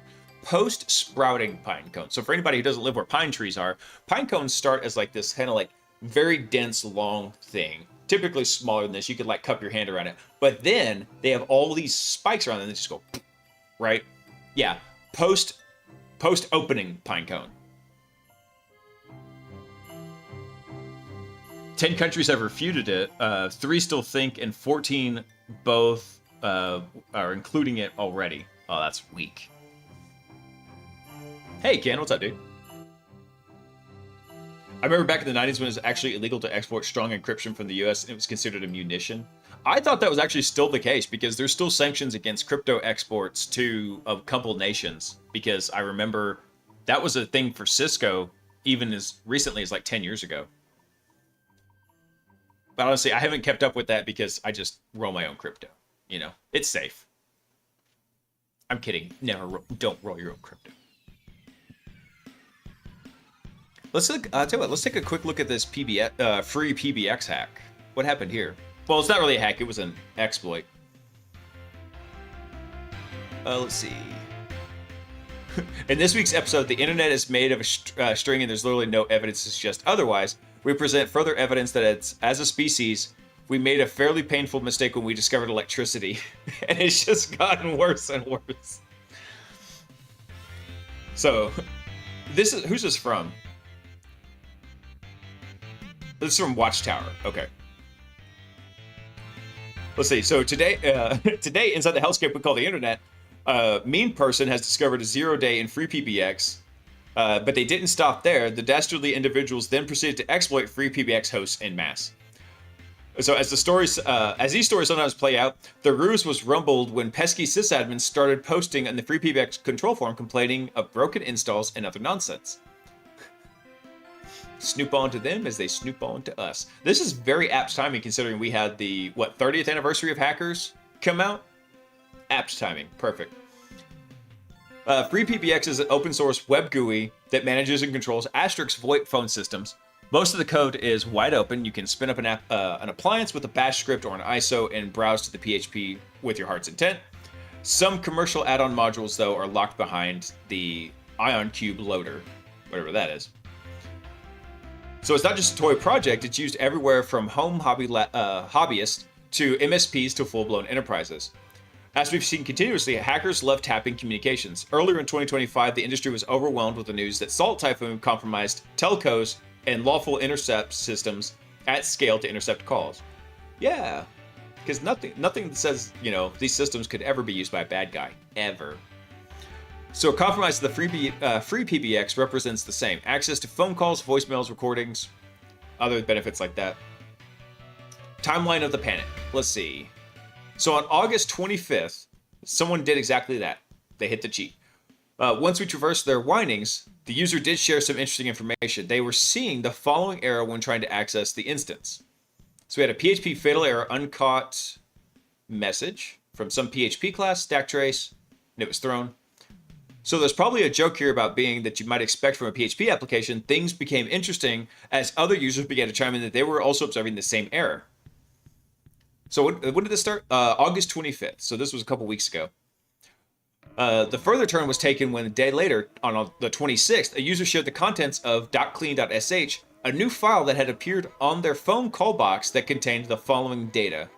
So we have a list of logs, and for logs, find them. And then, let's see. Yeah, so it finds them, sends errors to dev null, and while reading that, do processing file, follow the symlinks. Where's it send it to? Sends it to file? I'm not quite sure. Let's see what they're doing here with this sed command. I'm not sure what they're trying to accomplish with this. What does sed tac e do? I don't remember that offhand. Hey, Knitted Tech. Yeah, I believe I've read some other ones from Watchtower, and their delivery style is absolutely hysterical. I love the people that write these blogs.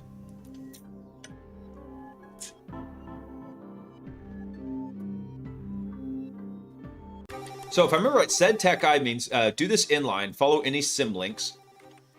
Oh, I get it. They're deleting that. They're searching for the service name in here. See that?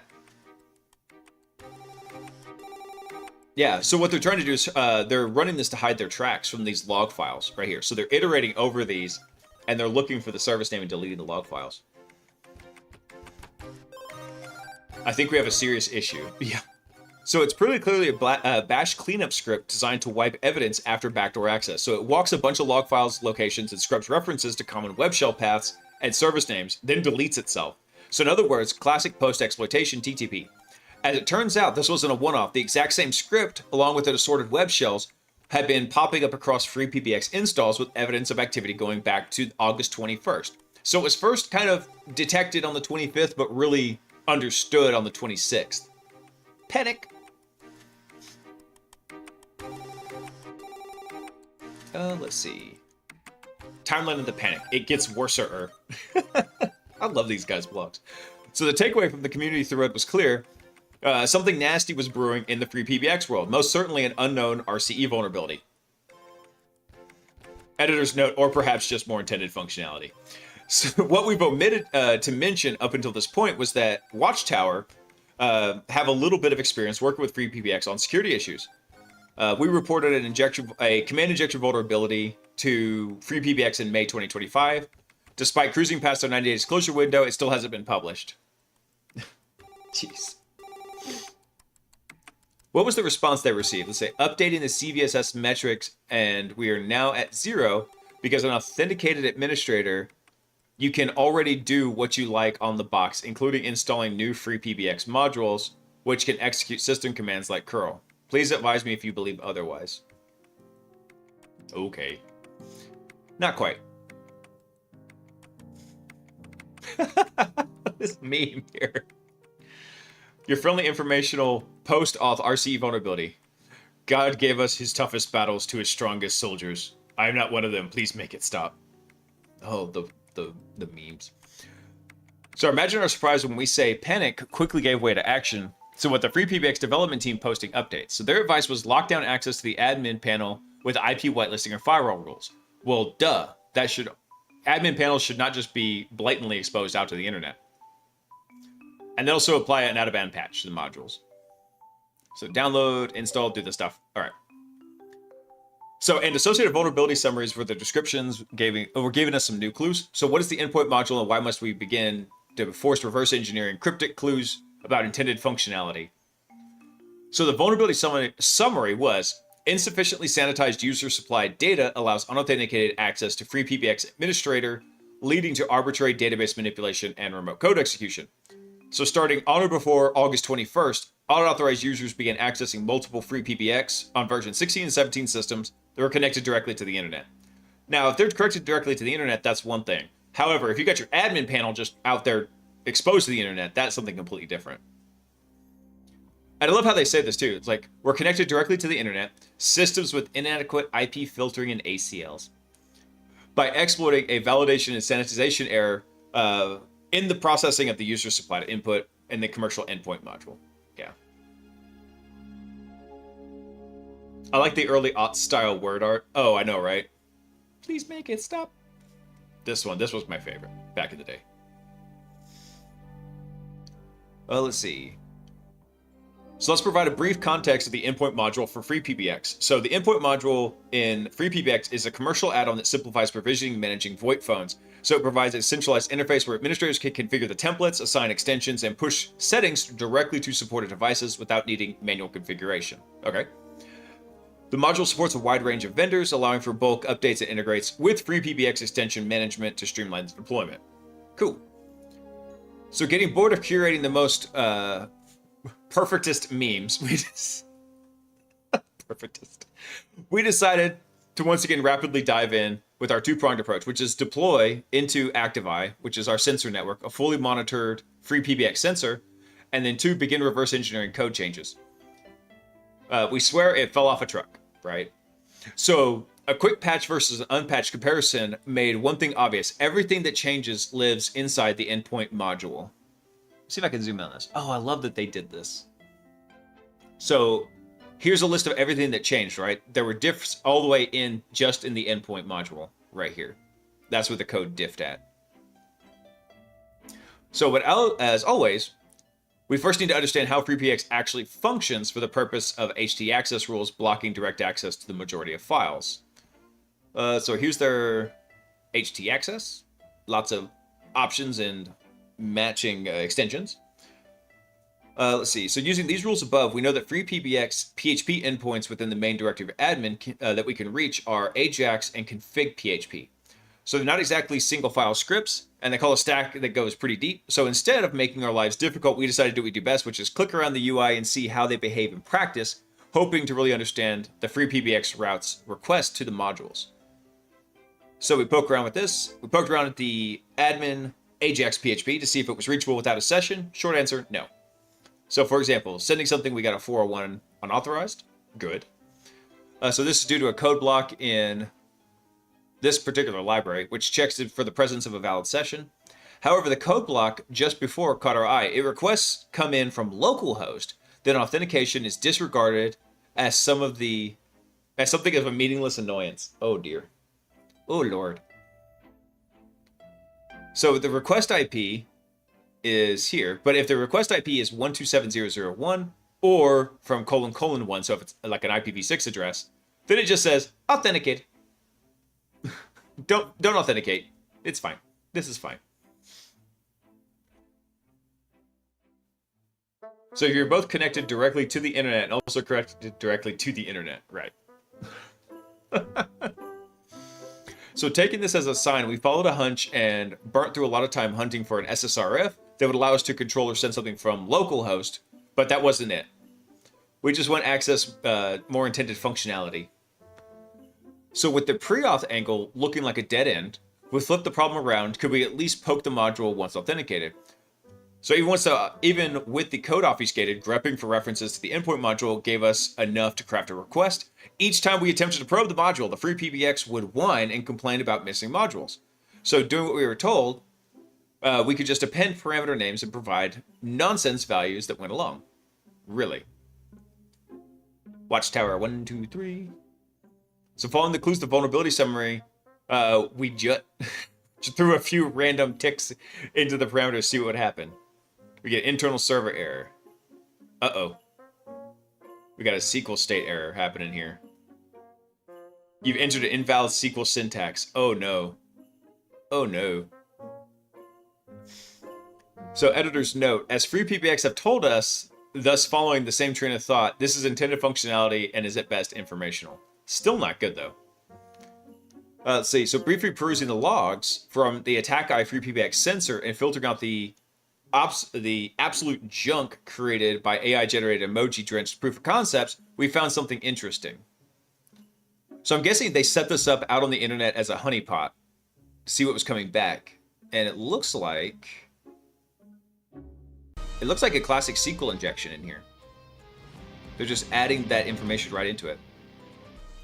So carefully, we took the exact request pointed at our own lab, and much to our amusement, a shiny new backdoor user appeared named AmpUser, popped into existence, lining us up perfectly with the IOCs for FreePBX community members that had already been reported.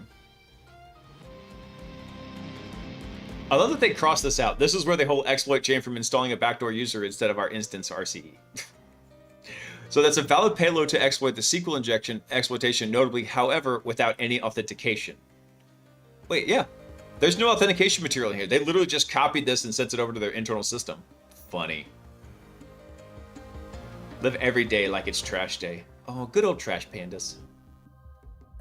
So how's this actually working? So at this stage, we've got two critical puzzle pieces. We know how to hit the post-auth SQL injection in the endpoint module, our honeypot has captured a malicious request that somehow hits Ajax PHP without any authentication. So we could just glue these together and call it a day, instant exploit chain. However, that's not satisfying. How on earth does an unauthenticated user manage to reach that Ajax PHP in the first place? So to answer that, we need to rewind and look at the basics of what actually happened when the call. So the call hits Ajax PHP, and the module is some module with some command called a command, whatever it is in here. So when we dig into the PHP itself, we can see how the request is handled. So if module is set, then we do module equals framework, just like this. If the request command is set, then we do the command is the request, and then finally, it just makes the Ajax request. So the code takes our supplied module and command parameters and hands them off to this Ajax class PHP, specifically into the doRequest method for processing. Okay. Once we hit doRequest, method calls another helper called eject class. This helper dives into a reflection logic, attempting to resolve and load the correct class in the requested module. This is where things went nuts. Trying to understand the reflection implementation, as always though, it was much simpler than we expected. The vulnerability sits right at the start of the do request and is deceptively simple. All right, let me see. I haven't had to read PHP in a while, so let's see. So we take the PHP option here, and if we have a module and it's not equal to a directory, so the condition drops the attacker-controlled module parameter straight into class exists. Oh, it does right here. See that? Well, why does that matter? So at first glance, it seems harmless, just a case of a name lookup. But when we actually check the PHP documentation, we realize something important. Class exists doesn't take a single argument. It accepts a second argument called autoload. Oh? So what they're doing is they're dropping whatever's in this module variable into here, but it can actually execute as two different variables, a string and a boolean. So if autoload's true, PHP will happily try to automatically load whatever class name you feed it, since the default is true. Oh wait, no, they didn't have to load it. The default's true. Oh dear. So our attacker-controlled input into class exists means the PHP will go looking for that class file on disk. So we don't actually care about loading a class. What we really want is for PHP to execute a static script like this endpoint Ajax. That's where FreePBX custom magic enters the scene. So inside functions inc PHP, a helper file loaded earlier in the execution, it registers an autoloader. And according to the official documentation, the function that lets you register your custom handler for the class autoloading, in practice, this means that when the class exists is called, the attacker supplied module parameter is handed straight over to the framework autoloader function. So if we look at this, if the class is true, return false. It looks over a couple of substrings like GUI. Looking for some free PBX classes in here. My PHP is so rusty though. I'm trying to read this quickly and failing, but we're going to get through it. So let's say we specify the module as PBX modules endpoint install. So at 1, wait, hold on. Where's 1 in here? Ah, there's 1. Go back. Stop scrolling. There it goes. All right, so here's 1. So at 1, the code checks if the module starts with free PBX modules. If it does, we move into the interesting paragraph. My Rust is PHPE. Even that was a stretch even for you, Ken. But I appreciate the effort.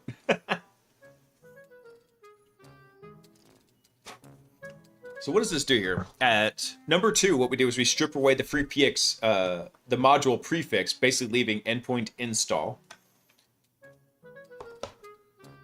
This splits into the array for modar using the / separator, builds the path to the web root and tracks the first element of the array. This gives to our endpoint, and then it takes the last element of the array install and adds .php. So in our case, the file path is now equal to var tripdubs yada yada yada install php for endpoint. So everything becomes clear at 6, where our file is just included. Include, just like that. So put simply, the attacker can't hit certain module files directly without needing to authenticate. So you can only reach certain files ending with PHP and Ajax PHP, or like Ajax PHP. You're not able to include files with additional dots. So this is because an additional filtering exists in the module. Okay. So if we put this to the test, we try to reach the install PHP from our endpoint module pre-auth. We see a request like this, where we try to hit it. And as expected, we get an error proving that we can't reach our target code path. So finally, we just use the use this to exploit SQL injection that we saw in the wild. So they set the module to the endpoint, and our command is our module template. And then down here over in the brand is where they inserted that injection point. And they got the SQL error from that by saying your SQL syntax is done. Oh, and that's the punchline. So a couple of key takeaways here. The official patch focuses narrowly on fixing the SQL injection in the endpoint module, but the bigger issue is this authentication bypass quirk that lets you include a PHP file's pre-auth sits in the core FreeBBX code, which means that even fully patched systems still expose a juicy attack surface. Attackers can directly hit certain module.php files without logging in. So, who's going to go code out of the other modules? Oh, yeah, I forgot about this. I've read Sun Tzu's Art of War. I forgot about this quote. Pre-auth SQL. It must be finished with RCE. It must. Too funny. That's pretty cool, though. I like it.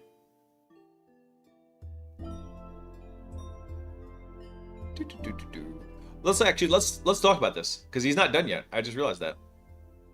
So listening to the words of wisdom, we set out to turn our shiny SQL injection into the full-blown RCE. So honestly, it felt less like an epic boss battle and more like a side quest. Deliver this item to your friend across town. So we checked what the database user asterisk can actually do. So could it upload files, run dangerous MySQL commands, or anything else? No. Some hardening has been applied and privileges are limited. So we poked through the existing table for something useful, and that's when we spotted a table that practically waved at us and whispered, "Exploit me," which is cron jobs and cron manager. Ooh. So a table called cron jobs sounds always fun. Nice. Honestly, it doesn't get much simpler than this. All we need to do is drop a new role into the cron jobs table, set the command field to whatever payload we want executed, and give it scheduled good old 5 stars. 5-star schedule, best schedule. Treatment, so it runs basically every minute. The final request ends up looking something like this. Just like that. So you can see right here is where they're actually injecting it. Hey, Frozen, what's up, dude? Happy Wednesday, everyone. Hope you're having a wonderful... Shut up, baby. I know it. Hope you're having a wonderful, wonderful Wednesday. Let's see. What is this detection artifact? Oh, actually, hold on, let's go look at this. So after a while, we did see our command execute. The entire chain was completed. Boop, got that back. Let's see. So they did actually go through and create a new detection a artifact detector for this. That's still pretty cool. Hi, Gusta. I haven't seen a good PHP exploit in a minute. Like one that had a good technical breakdown. So that was a fun read. Let's see. Speaking of Mac security, weaponizing Mac OS Audit D. So the gap between the proof of concept and weaponized technique can sometimes be huge. This post covers low-level investigation into missing malloc zone and solution. Ugh. There's so many guys on my team that are trying to improve their Mac OS tradecraft, and it's something I want to work on, but I've already got my plate full. Doing a lot of the language model stuff. I'm working on a new blog post for it right now. Let's see. What is this? From Spotlight to Apple Intelligence. Abusing an O-Day to steal the data that fuels the Mac OS AI. Let's see. Mac OS 26 was released today, and a new feature means a new bug. However, the bug seems quite old. Patrick found a way to exploit it by leaking data via notifications. Oh, interesting. What else do we have here? Ooh. Speaking of Eternal Blue, Eternal Tux, crafting a Linux kernel exploit, zero-click RCE from Indays. The holy grail of Linux exploits, a zero-click, remote code execution as root. So if you can reach the server's message bus, SMB, port of a vulnerable Linux machine, you can get root. This is as was like how Eternal Blue for Linux, except SMB is on nearly every Windows machine and relatively few Linux machines. Talk about a blast from the past, because I was just talking about that during the previous article. I'm gonna skim this real fast just because if you look at the scroll bar, this is a long article. Let's see. Towards the end of the post, my post-grad summer, I decided to practice designing a stable authentication zero-click exploit for a real-world CVE. As you'll likely guess, the target we're targeting KSMBD, or the kernel's SMB3 daemon. Yeah, you heard that right. Linux has a kernel space SMB3 server because user space just isn't enough. User space exists for a reason, damn it. Let's see. It looks like he's, I mean, from all the connection attempts, this actually does look like how Eternal Blue used to run with like all the heap prep and combing and everything. That's funny. All right. I'll drop this down in the chat because I know some of y'all want to go deep into some of the really cool exploit developments, but I don't want to burn any more time on that for tonight. Let's see. Oh, this is actually a really good one because what am I always talking about? Like, you need to read and understand your tools before they burn your code like this. Open source security is amazing, but if you expect the tools you pull off a GitHub and use them without reviewing the code or testing in a sandbox, like Ludus, you're going to get burned or worse. I want to read this actually because this is an important lesson I try to emphasize on newer penetration testers, is that, hey, you got to understand what you're doing whenever you just go pull these tools off of GitHub or wherever else. Let's see. Hard-coded constants in offensive security tools are detection signatures, static strings that seem harmless during development, persist in logs, network traffic, and file systems, creating reliable indicators of for defensive teams. This analysis examines specific examples of commonly used tools and outlines a review methodology to identify them. Let's see. So looking at static artifacts. Defense systems increasingly rely on stable identifiers embedded in tools rather than behavioral patterns, which is weird, but okay. Process names, pipe identifiers, domain values, and template content provide high confidence detection opportunities when they remain constant across deployments. And you see this quite a bit. Like, for example, when I was doing a phishing campaign with Evil Jinx had an IOC built into it for people, the public version, not the pro version. I've never used it. But the public version had IOCs in there that it would go through and inject Evil Jinx into headers, if I remember correctly. And so before I ran it on campaigns, I had to go through and sanitize the code and pull out that IOC that was in there. And Kuba did actually a pretty good job of not quite hiding it, but he put it just far enough removed that some skitty wasn't going to go find it immediately. They were going to have to they were going to completely overlook it, or they were never going to find it. These kind of artifacts appear in the Windows event logs or network monitoring, file forensics, cloud audits. So once they're cataloged, they enable retrospective analysis across platforms. Hey, Nesto, what's up, dude? Let's see. For example, Rubius LSA process name, which is a historical thing. So Rubius, being the C# tool for Kerberos interactions, handles authentication operations through LSA interfaces. Earlier versions registered in the local security authority using non-standard process names. So the legitimate Windows process is user32 logon process. Those versions used user32 logon processes. See that? So the difference is just one S difference. So the deviation from the documented LSA interface made Rubius activity distinguishable from legitimate authentication stuff. There's also signature propagation. So the same typo appeared in Curb Relay Up, a local privilege escalation tool that leveraged Kerberos relay attacks. Yep, pretty much. NetExec, which is one of my favorites now, especially since CrackMap exec has gone the way of the dinosaurs. So NetExec is a network execution tool, penetration testing tool for various attack modules. The drop SC module implements a technique for lateral movement using Windows Search Connectors. But the module generates Windows Search Connector files containing hard-coded URL values. Right here. HTTPS riproll, never gonna give you up. Each generated Search Connector file embeds this default URL in its XML structure unless explicitly overridden. So the file analysis immediately identifies the tool technique through this constant. Oh, love that one. Oh, look at this one. I didn't know about this one from Mimikatz, even though I know there's some for Mimikatz. This was a historical one. Mimikatz being the post-exploitation tool for credential extraction and Kerberos manipulation, golden ticket functionality allowed creation of forged Kerberos tickets. Previous versions used a static domain in the golden ticket generation. The problematic code appeared in validation info structure. So basically, rather than using the domain name of the domain where you generated the golden ticket, it just had a static one in there. Too funny. I've run across this one. This has actually burned me in the past during some testing. In Packet's library for network protocols, the PSExec module provides remote command execution capabilities like Microsoft's PSExec tool. But the module creates a name pipe with a constant pattern containing spelling errors. Yep. It's kind of funny. So the primary communication for pipes, which was communication instead of communication.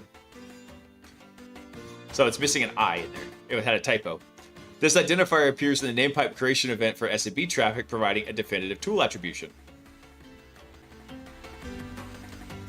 Also, this one, like I said, cloud authors or tool authors love to kind of sprinkle these in. Sometimes it's jokes, but the jokes also become those IOCs. So the Road Tools framework, which I've used for a lot of Azure AD testing, also has this. The device authentication class handles this for the primary refresh token, where it says the target domain is I'm in your cloud.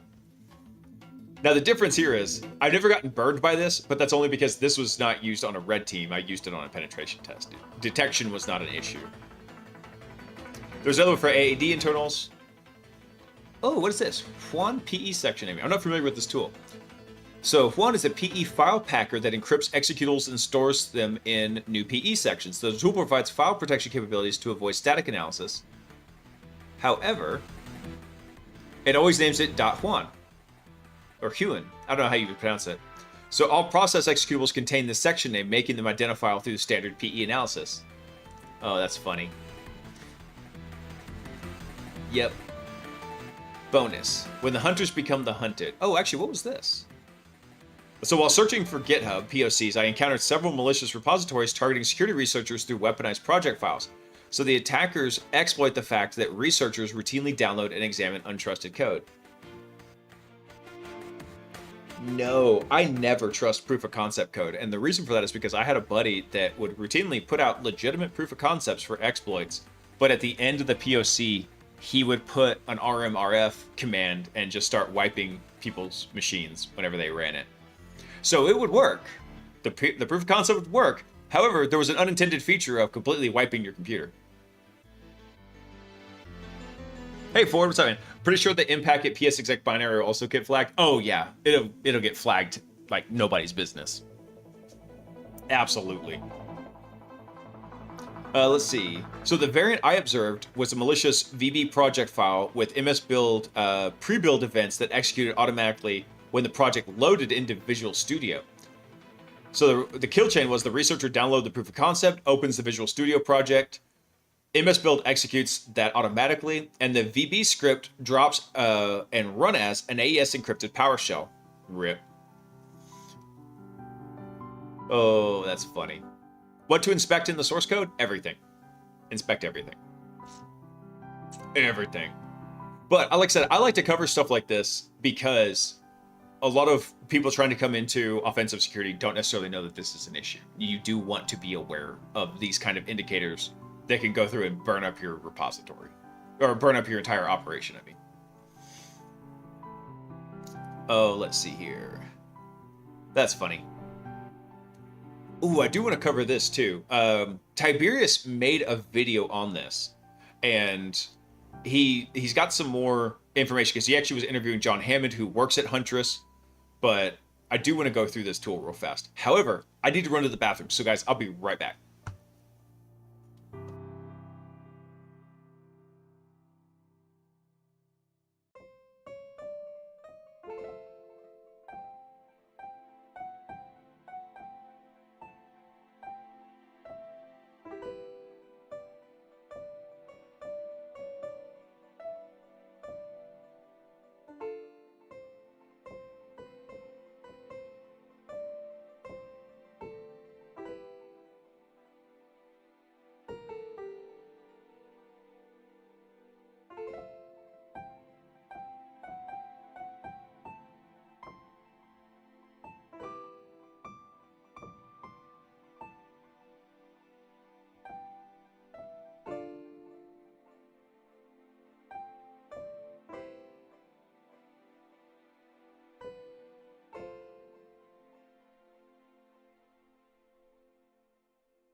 All right, I'm back. Guess who's back? Back again. Blaise is back. Hack your friends. Only if you have permission and an NDA. Doesn't quite fit the beat, but you get it. Let's see. All right, let's look at any new interesting tools that have been dropped here. Let's see. Bloodhound's Open Graph Challenge. So Open Graph is live in Bloodhound 8. Spectrops wants to see what you can do with it. Share your research, write-ups, talks for challenge coins, swag, or perhaps a trip to a Spectrops training. Nice. Oh, for a trip to SoCon. Cool. I think it's coming up in March, by the way. So, you got some time there. Ooh, what is this? I like this. Firebase misconfiguration detection tool. Firebase is always good for causing somebody to have a bad day. So Firebase from Google powers countless web and mobile applications with its extensive suite of inclusive real-time offense, yada, yada, yada. Wasn't it Firebase that was used in the T-hack?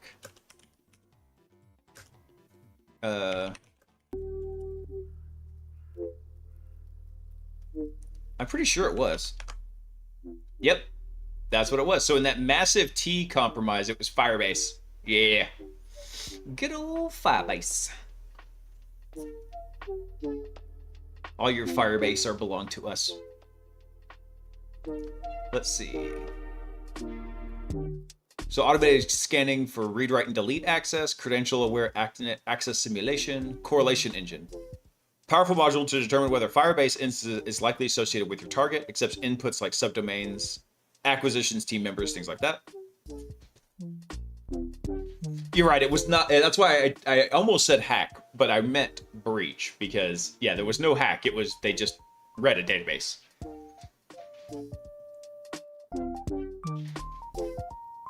Interesting.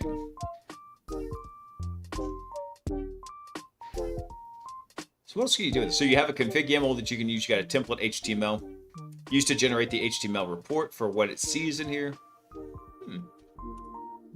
Take a quick peek at the code. Oh, it's written in Go. Is that so? Fascinating.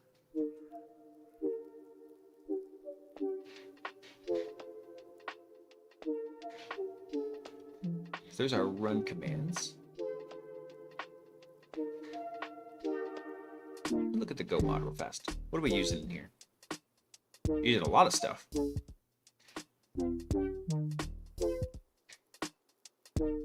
Really, the main requirements are these ones.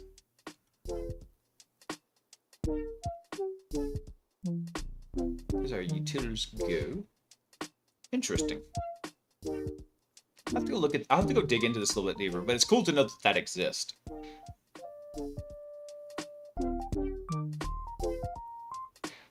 Protecting your Firebase project before the tea spills out. Hold on. I want to go look at this real quick because it sounds like they built this tool.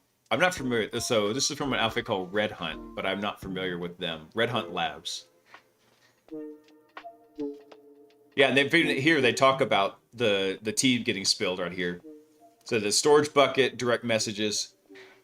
So the Firebase APIs are intended to identify Firebase projects, not to control access to your data. The problem was not the API key, it was the rules. So the API key, or the T app probably likely had some rule like this, where basically you had to allow read, write, or something like that. And what they should have had is if the request auth is not null in here. RIP. So it looks like that's when so this is their blog post kind of touting what it's doing here. So what it does is fetches the project details, goes through authentication, runs our checks, goes through Firebase, looks at real-time DB and storage buckets, and then prints out our results. Okay. I don't know next time I'm going to come across Firebase, but I should go mess with that a little bit. You expect it to be more private ownership being net Karens, but no, had to have free access, right? Now, actually, this is something I'm interested in because I would like to dig into some reverse engineering eventually. diff analyze, which is a language model based automated patching diff. Versatile toolkit for automating patch diffing of binary targets and enriching the results with deep dive analysis and for large language models. So it's designed for reverse engineers and vulnerability researchers and security teams who need to track software changes, highlight potential security relevant modifications, and produce actionable insights. So it orchestrates the entire diff patch, basically your patch diffing workflow. So it fetches the old and new versions of the binaries automatically. I wonder where it's doing that. It runs side-by-side diffs using Kidriff. What is this?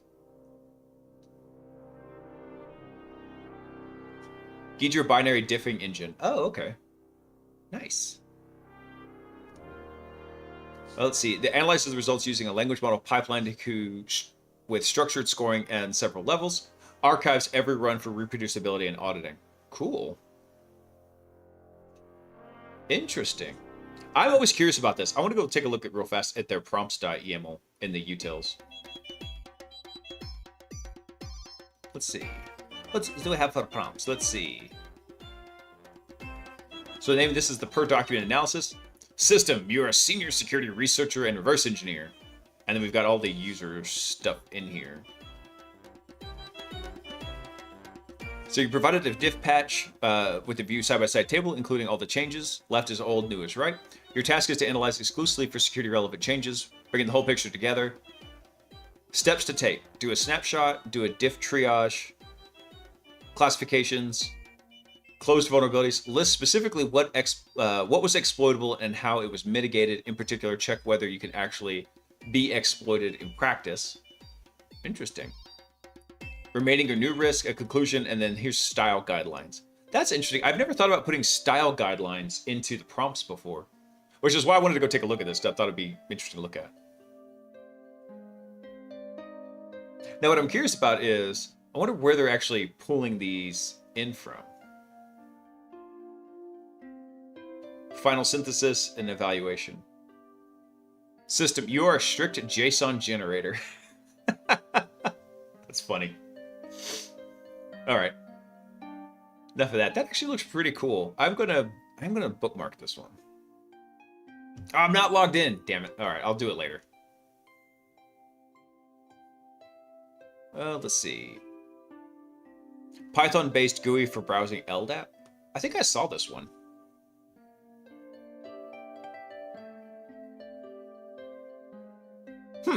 That's an interesting take on the Bloodhound doggy. Oh, very cool. Not bad. I was just curious what the interface looked like. It was pretty cool. Why are they still ingesting into Bloodhound 4X? Hold on. Well, actually, I tell you what, because this is Bloodhound 4, I wonder, like, this should be technically Bloodhound. That was before the CE fork, if I remember correctly. All right, what else do we have here? Interesting tools. Kitty loader. Highly evasive loader written in C and assembly. Neat. Let's see. Well, actually, let's take a look at it. Let's see what they're doing real fast. Always up for an interesting malware loader. Who is this by? This is by TLS Boli.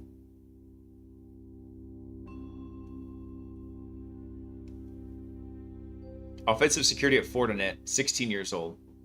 Fortinet's hiring 16-year-old. I mean, dude, I'm not going to actually say anything because 16 years old and writing a malware loader, I think that's pretty legit. I was definitely not doing that when I was 16. I was doing other stupid stuff.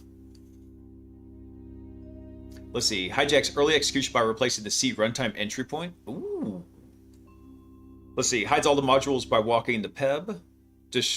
Deploys a wide variety of anti-analysis tools, like debugger and sandbox checks. Picks an operational state. Let's see. API integrity and inline hooking heuristics. Adds controlled noise. Ooh, nice. Very cool. I'll have to go test this out. It sounds pretty awesome. Dang it, and I can't bookmark it. I will get logged into GitHub later and I'll bookmark these into the list. By the way, so everything over in, if you go to the Blaise Bits GitHub, I can still show it to you even when I'm not logged in. You come over to stars and then lists. What I've done is I'm trying to curate interesting and relevant lists kind of like by category in here. So you can always go over to the Blaise Bits GitHub, and I've got a bunch of different ones in here. So like this kitty loader over here, I'll put that probably in the maldev list. In fact, I'll know I will. This other one here for diff analyzer, this would be prime for phone research list, which I haven't got to add a lot to it lately. So I definitely want to do that. I'll do it later. I should put that on a sticker. Dude. I will do it later. I just don't want to go take the time to log into GitHub right now. So, hey, Noom, what's up, man? I hope you're having a wonderfully wonderful Wednesday. I need to come up with some more W adjectives. Let's see. What else we got here? WGS Slurp? High performance user space WireGuard router that forwards decrypted IPv4 traffic socket bridges requiring 0 kernel privileges. Nice. What's ass? This tool, a tool to dump LSAS process on modern Windows 11. Cool. What else we got here? MF tool, direct access to NTFS volumes. Oh, the hell you say? Red team-oriented NTFS parser. Instead of asking Windows for files, it parses the on-disk structure of a mounted NTFS volume directly to build an in-memory copy of the master file table. That in-memory MFT is kept encrypted, and then it's used to search the entire disk for files and metadata, retrieve the contents without opening OS-level handles. Oh, nice. Ooh, that is cool. Ooh. Give me some examples here. Let's see. Retrieving metadata from an entry. So we could do show DBG core DLL. What do we got here? If it's hidden, the size, compressed, where the file names are. Okay, so like if you had multiple copies of it, I got it. Got it. So command provides pretty generic information from the MFT entry. Nice. Accessing deleted and locked files. So we could read a file from Sam or ctemp Sam.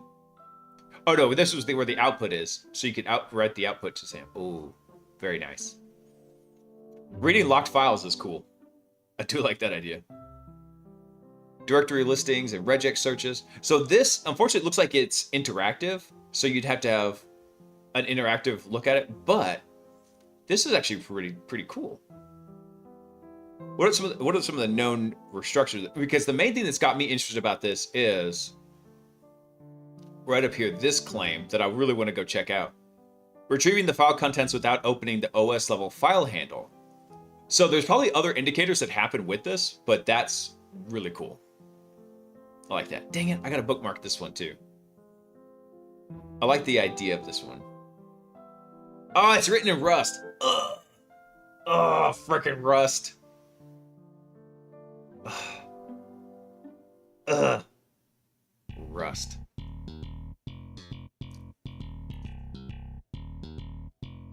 Frickin' Rust. Camouflage. COM-based DLL surrogate injection.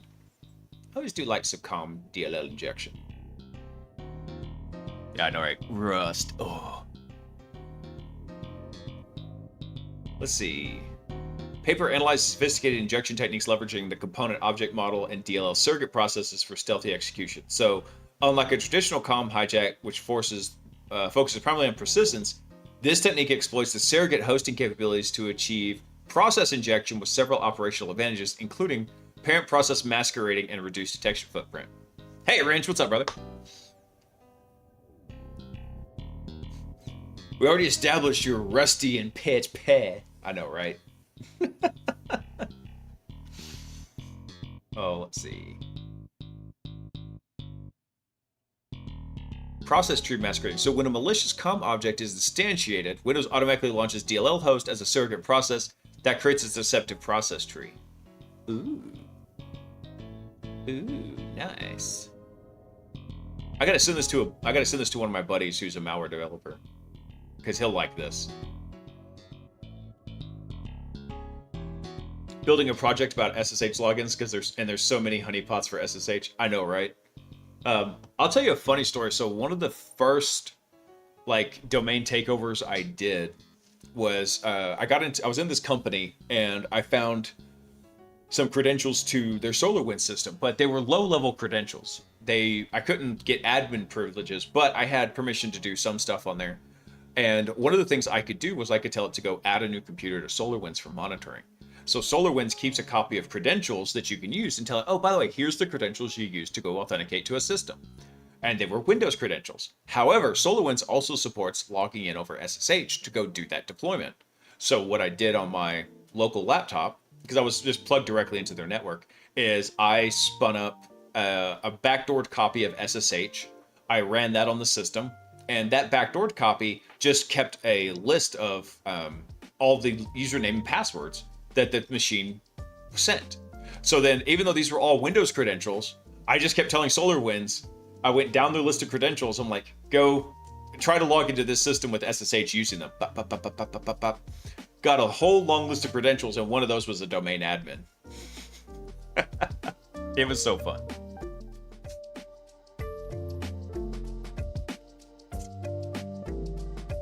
Let's see. Oh, what is this one? Watchdog Killer. Proof of concept exploit for the vulnerable Watchdog anti-malware driver. Weaponized to kill protected AV and EDR. Oh, I think I saw this one. It's using a bring your own vulnerable driver. It was kind of interesting. Caution. A virus has been detected. The Shy Hat virus detected in the network. The Shy Hat's here. Deploy the cookie monsters. That'll slow them down. What's up, Shy Hat? Welcome in, Raiders. Hope y'all are having a wonderful Wednesday. Let's see. Got the hip hop hack. What's up, man? What were you working on, dude? We were just going through. We're doing hacker news tonight and just checking out a few things. We went over the NPM hack earlier in the night because I was on vacation last week. I didn't get a chance to check it out, so we were kind of building that back a bit. Dinalo, what's up, man? Thanks for coming online. Welcome in, man. Lots of web app hacking today, even some PHP type juggling. Dude, so speaking of some fun PHP hacks, there was an O-Day going around and compromising a bunch of free PBX boxes. Let me find that real quick. Where was it? Free PBX. Let's see. Yeah, here we go. Here. I'll drop this down for you. This is actually a really good write-up of the exploit and how the guys over at Watchtower found it. Plus, it's just hilarious because the guys at Watchtower, nobody writes a blog like them. They have style down.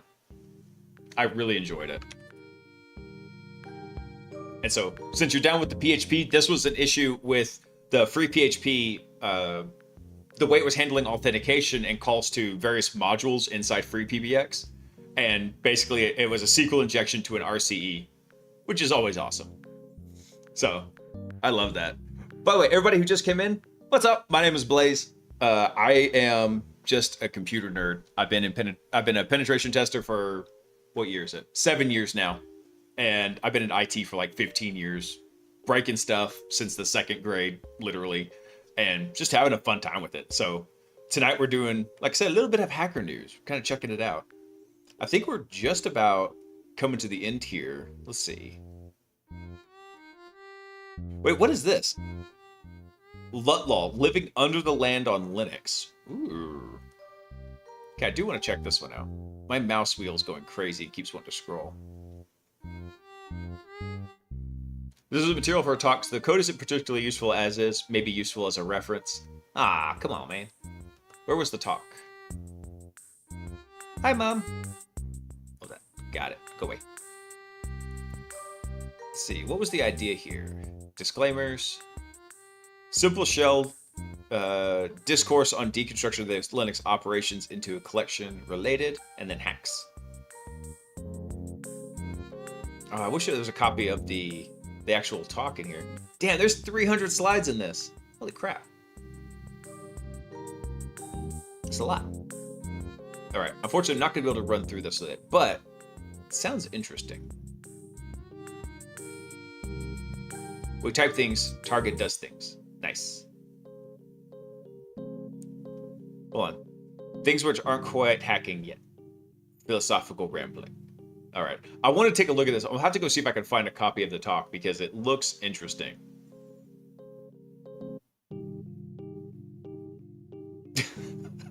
Procrastination ED are quite possibly the world's worst ED, not really are.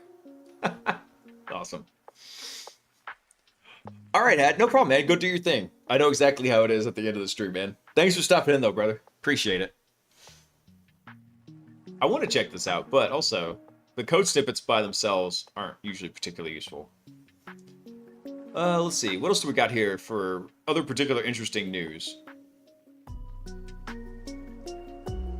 Ooh, what is this? .NET No Virtual Protection Shellcode Loader. Well, let's take a quick peek at that. Let's see what we got. So this code leverages built-in .NET functionality to allocate a read-write-execute memory region and overwrite a C# method with your own shellcode. Oh. Is that so? Let me go take a quick look at this real fast. Go away. So what do we do here? Let's see. So we have a get method address. So they're getting the address probably in memory for this. Let's see. Program.dummy. Where's program dummy? Here's void dummy. Hello, I'm a useless method. Let's see. So what are we going to do here? So for each key value string pair and some data items. So it's actually going to make a call out to wherever this data PHP. Let's go look at this real quick. Oh my goodness. So we get a code 200. There's just a buttload of items in here. So what's it going to do with these items now? Let's see. So program shellcode is some new bytes. So for each key value string in data.items. Okay. So it's going to get data items. So the program shellcode, it's going to parse it. Oh, it's going to turn that into the shellcode. Got it. Looks like the Living Under the Land talk was just given about a week ago, so the 2024 talks for that conference were published about 7 months ago. Ugh. Yeah, that's one of the cool things is now all the talks are usually available online, right? But the downside is sometimes it does take months for them to come online. Oh, sorry, Wrench, I missed your message, man. I apologize. Let's see. Is there any way to show fake port protocols like fake versions of a software running on the default? There's tools designed to do that because you got to think what's happening typically when something like, let's say Nmap is running and it's checking to see like what version of SSH is running or some other version. Literally Nmap's just going through and it's doing a bunch of structured network requests and sending data to that system. And it's looking for certain things like banners and whatnot. So there are ways that you can make your system try to impersonate another. It typically won't be one-to-one, and then something a little bit more maybe advanced than Nmap might not find it. But usually if you wanted to impersonate a particular system, the way you'd want to do it is look and see what is, like say, Nmap doing when it's scanning that system. And there's a lot of code there, I apologize, but that's kind of the way to do it. And then structure something to return it back. I don't know of any library or repository that could automatically do that for you, but that is something that you could do. You see that a lot, especially whenever people are developing honeypots, right? They don't want it to say, honeypot version 4. They want it to look like, oh, this is some old version of SSH and see what people try to do with it. Let's see here. All right, so what's this guy doing? So it looks like what he's doing for API data is actually getting shellcode into here. Maybe a popcalc shellcode? You know what? I guess if I read the comments, it would help because it literally says it right here. Points to a dummy calc pop shellcode. I should read. All right, let's see. Oh, so this is the dummy method in here. So dummy method in here is probably the one that's going to get stomped over here. Yeah, that's pretty cool. I like this idea. Here, I'm going to drop this over in the chat for everybody.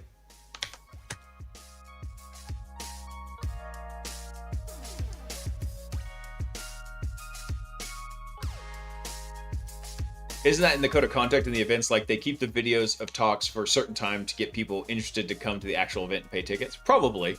I mean, you always get there. If you go to the event, you always at least get to it first. And plus, you probably have an opportunity at least to maybe go interact with the presenter. Let's see. What's this? M18 Diagnostics? Milwaukee power tool batteries have a built-in microcontroller that stores all kinds of data about their use. With a little soldering, you can check on your battery health. Interesting. Actually, there was a funnier one about this. Hang on, what was it? Let's see. Yeah, here we go. This was not the article that I originally saw, but it's one about it. Engineer creates blazingly fast web server powered by a disposable vape. Vape server is powered by a 24 megahertz ARM chip with 24 kilobytes of flash and 3 kilobytes of SRAM. This is a chip off of a vape pen. And the whole thing started because the guy was collecting these old vape pens from his friends to basically salvage the batteries, and then he realized that they actually have some like circuitry in them. He started messing around with it and he built a web server on it. Let's see. Yeah, actually, here we go. This is the original one. I just thought this was really cool. I'll drop it over here. Yeah. What's funny is, I think it says here, yeah, this is not the one running on the vape pen. I think this is the one that's actually running on the vape pen here. Let's see if it pulls up. I'll let it load a little bit in the background. But yeah, this was a funny little read through, and I love it because I like just repurposing this. Imagine if you did a little bit more work and it's not just running a web server, maybe it's running like a relay and you just got it sitting in somebody's office, right? And they just don't even think about it. It's like, oh yeah, it's a vape pen. Whatever. Nobody's going to think of a vape pen as an implant.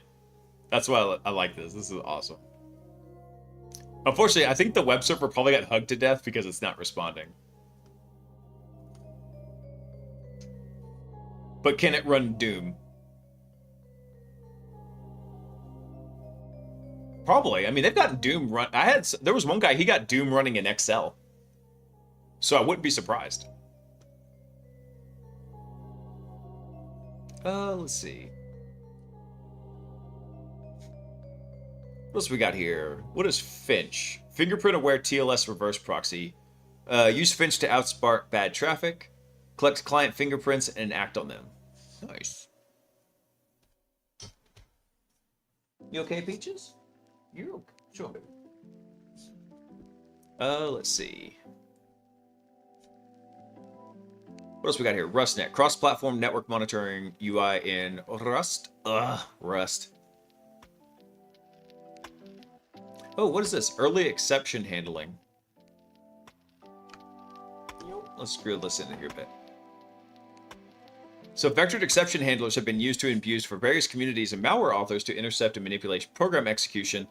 More recently, research papers and proof of concepts using VEH, usually combined with hardware breakpoints, have surfaced for the offensive security community, describing methods to capture exceptions to achieve whatever goal. Nice.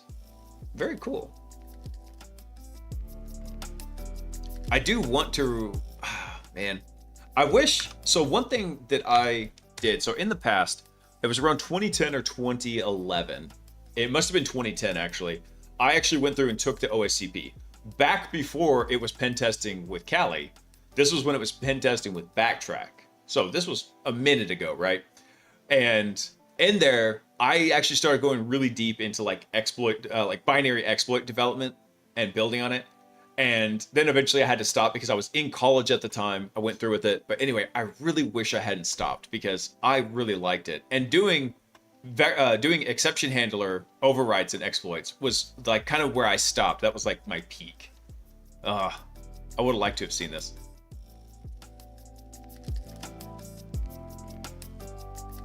So fun. Okay. Anyway, let's see.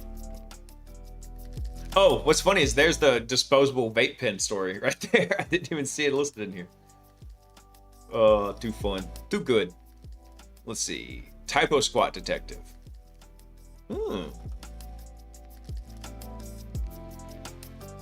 Decided if a domain is a typo squat or real. Okay. Let's see. The typo squat. That's real. Correct. Let's see. Example. That's a typo squat. Yahoo. That's real. Incorrect. What? Freaking Cyrillic and Latin. You bastards. Amazon.com. Real. Yeah. Wikipedia.org. Real. YouTube. Real. Incorrect. Oh, it's the damn Cyrillic again. You bastards. Facebook. Real. Latin E. I still like the idea of it, though. That's fun. Let's see. I think that just about covers it. Actually, let me double check the news from last week when I wasn't on here. We'll see if there's anything interesting from there before we wrap up the stream for tonight. Let's see. We already talked about the NPM compromise. Was expecting that. Oh, what is this? Unauthorized issuance of multiple TLS certificates for 1.1.1. So somehow, this is the, I think this Eric who puts the blog together, but he said, I'm a bit surprised a company as security focused as Cloudflare didn't notice a rogue certificate for their service for 7 months. Oh. And it was reported to them 3 separate times, 2 of them being mistriaged. Even if an attacker had the certificates, they would still need to intercept the traffic, but still. That's pretty bad because you don't know who's using that certificate. And one thing that's good about Cloudflare, I mean, amongst all the other things, is Cloudflare actually does really good write-ups whenever they have security issues like this.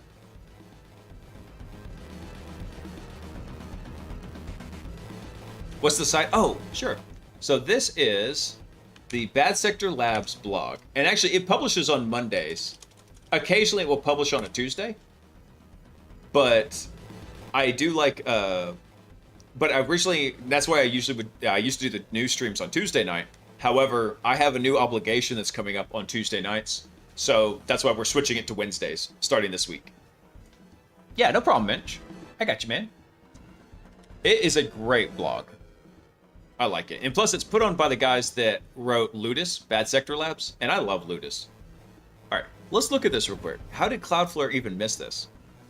So over the past few days, Cloudflare has been notified through our vulnerability disclosure program that the certificate transparency mailing list had unauthorized certificates issued from FINA CA for Quad 1. So what are the IP addresses used by our public DNS server? So on February 2024 to August 2025, FINA CA issued 12 certificates for Quad 1 without our permission. So we didn't observe unauthorized issuance or any properties managed by Cloudflare other than Quad 1.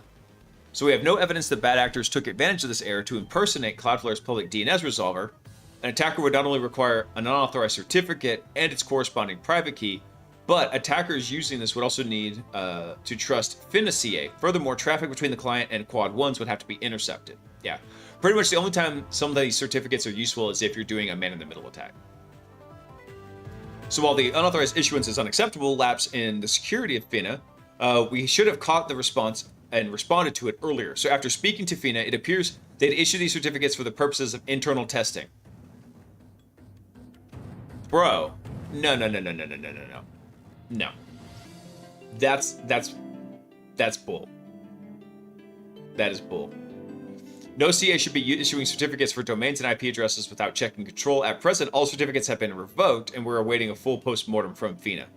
Dude, what kind of internal testing are you doing where you need to go issue a valid certificate that could potentially get exposed and leaked that wasn't sent directly to the client for that? That's a massive fail.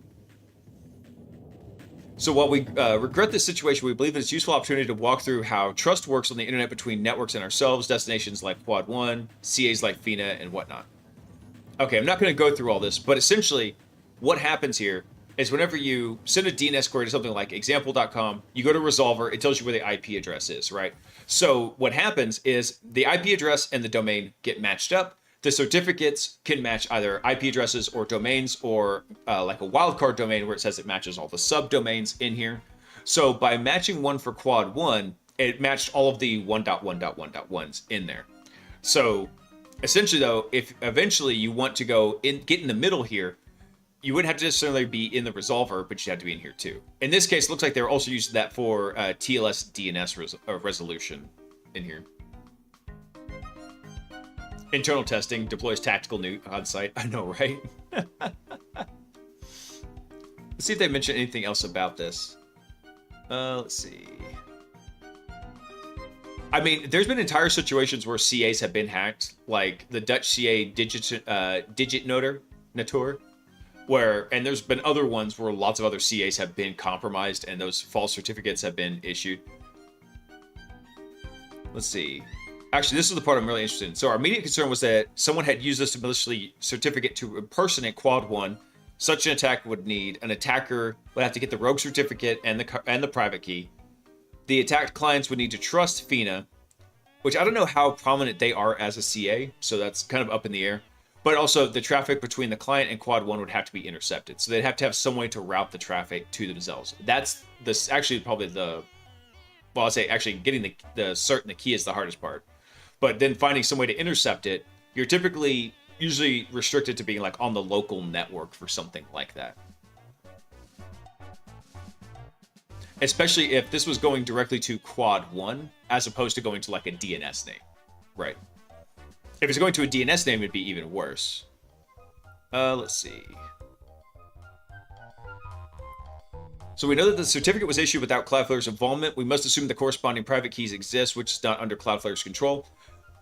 This could be used by an attacker. FINA CA wrote to us that the private keys were exclusively in FINA's controlled environment and were immediately destroyed even before the certificates were revoked. As we have no way to verify this, we have to continue to take steps to detect the malicious use.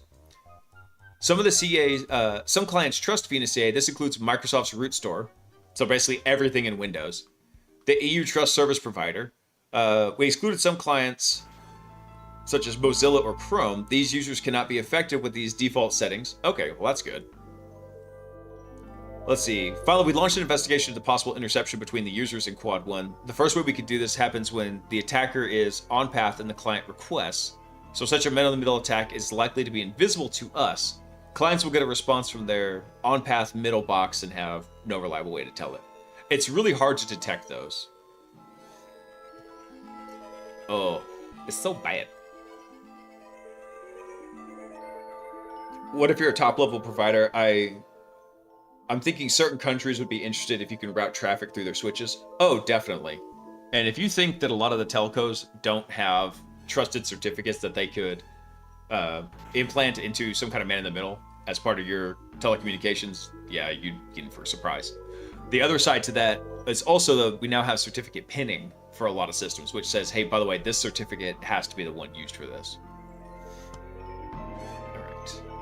Anything else before we wrap up for tonight? Let's see. Vibe coding a pentester's dream. Vibe coding a pentester's dream. Real world examples of AI created code being confidently insecure. Yeah. Let's see. What else do we got here? For tools and exploits, Ditto Bytes, metamorphic cross compilation of C and C++, pick, boff, and exe. Oh? Let me look at this real fast.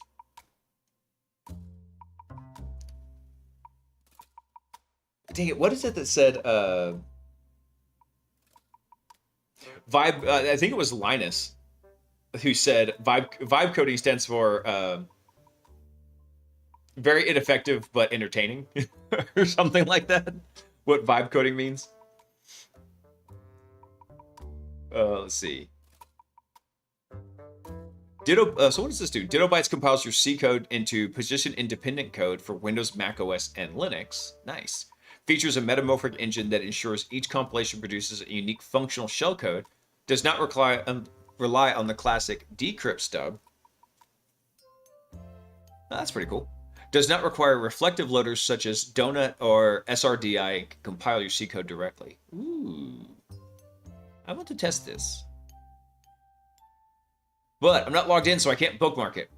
After the stream, I'll get logged in and I'll bookmark all of these over into, what is it?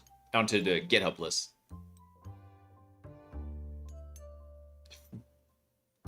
Feel soldiering, belief parachuting, right?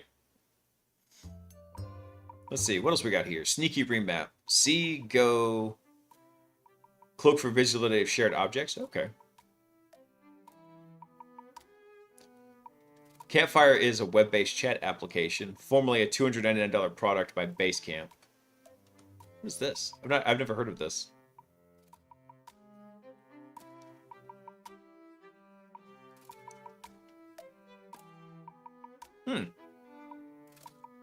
Interesting. Okay, so it's just like a chat app in there.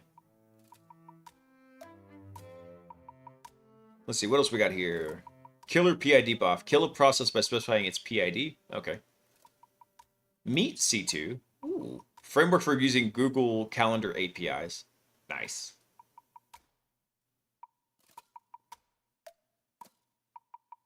Ooh, a new C2 framework. What is this?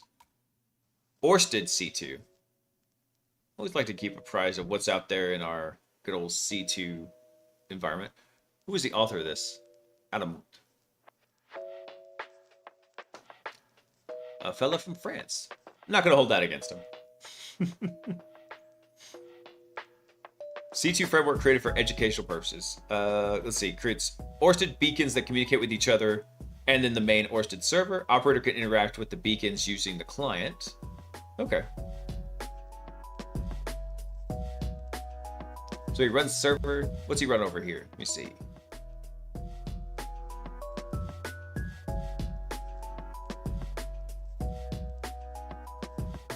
Oh, he runs server and the client, so this is just a very brief overview. Okay. I mean, it sounds interesting, but I don't know if I'm going to dig into it. My heart belongs to Mythic right now.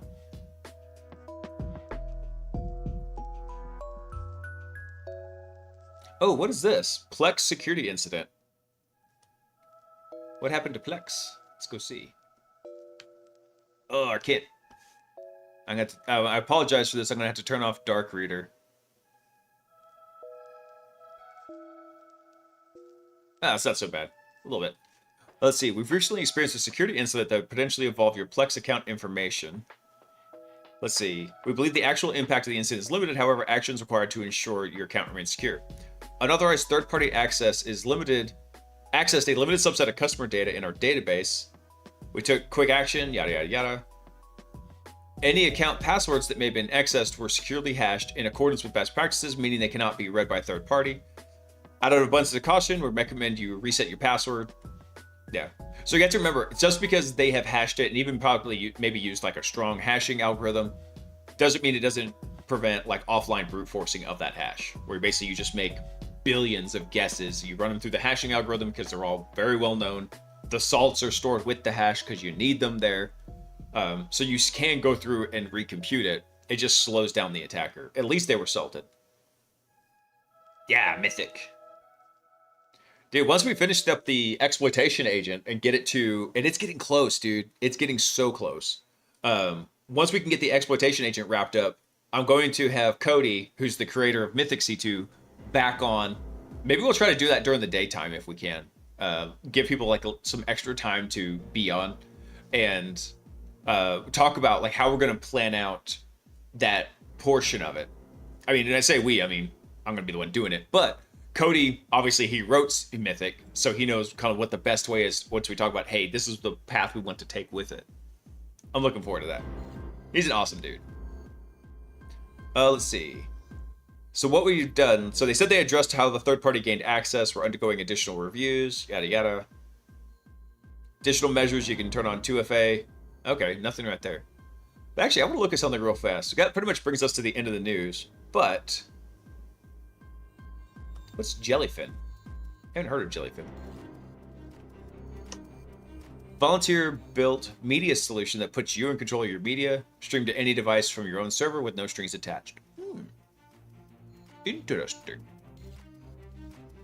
I meant to go dig into that. Works on Roku? Nice. That's what I primarily use as a Roku. Let's see. What is this? Ethernet cable connection manager. And actually, I need to look at this one too, because I actually have started to do a lot more with FFmpeg. Let's see, where is it? Here we go. What's ECCM? Lightweight browser-based tool for mapping Ethernet connections, creating switches, panels, wall ports, routers. Oh, cool. Very neat. So it's like a just a network mapper, which you might think, okay, well, what's the special part of that? No, that's super handy. Because if you never had to go try and route and figure out like where all your stuff is, that's super handy. Cool. I love tools like that. Oh, let me switch this back to dark mode. There we go. Oh, cool. So actually you've got, this just tells you like what you want to do. Compress, extract. Oh, neat. Very cool. Usually whenever I need to make an FFmpeg command, I actually go ask Claude about it for the command line switches. All right. Unfortunately, I think that does bring us to the actual end of the news night. So I think we're going to wrap it up there. Let's go see if anybody's over on InfoSec streams. No one. Absolutely. I'm so disappointed that all my other hacker buddies that stream never stream at night. It's like, what are y'all even doing? What are you even doing, man? Yeah, I'm going to drop a link to this, though, by the way, because there's a lot of people on during the daytime on InfoSec streams. So if you're looking for somebody to go watch on stream, go check out the page here. I'm trying to get more folks in here so I want 24/7 coverage on InfoSec streams. All right, let's go see who we might be able to go right out to on the Great Big Purple site.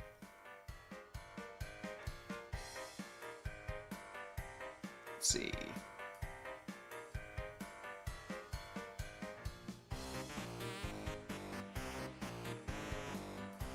Let's see. Braythorn's on. He's always. We can go check him out, if nothing else.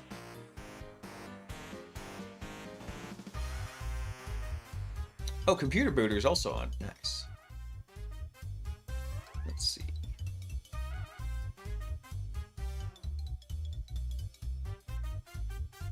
Wait, Science is on. I didn't see them they didn't show up in Science and Tech. Weird.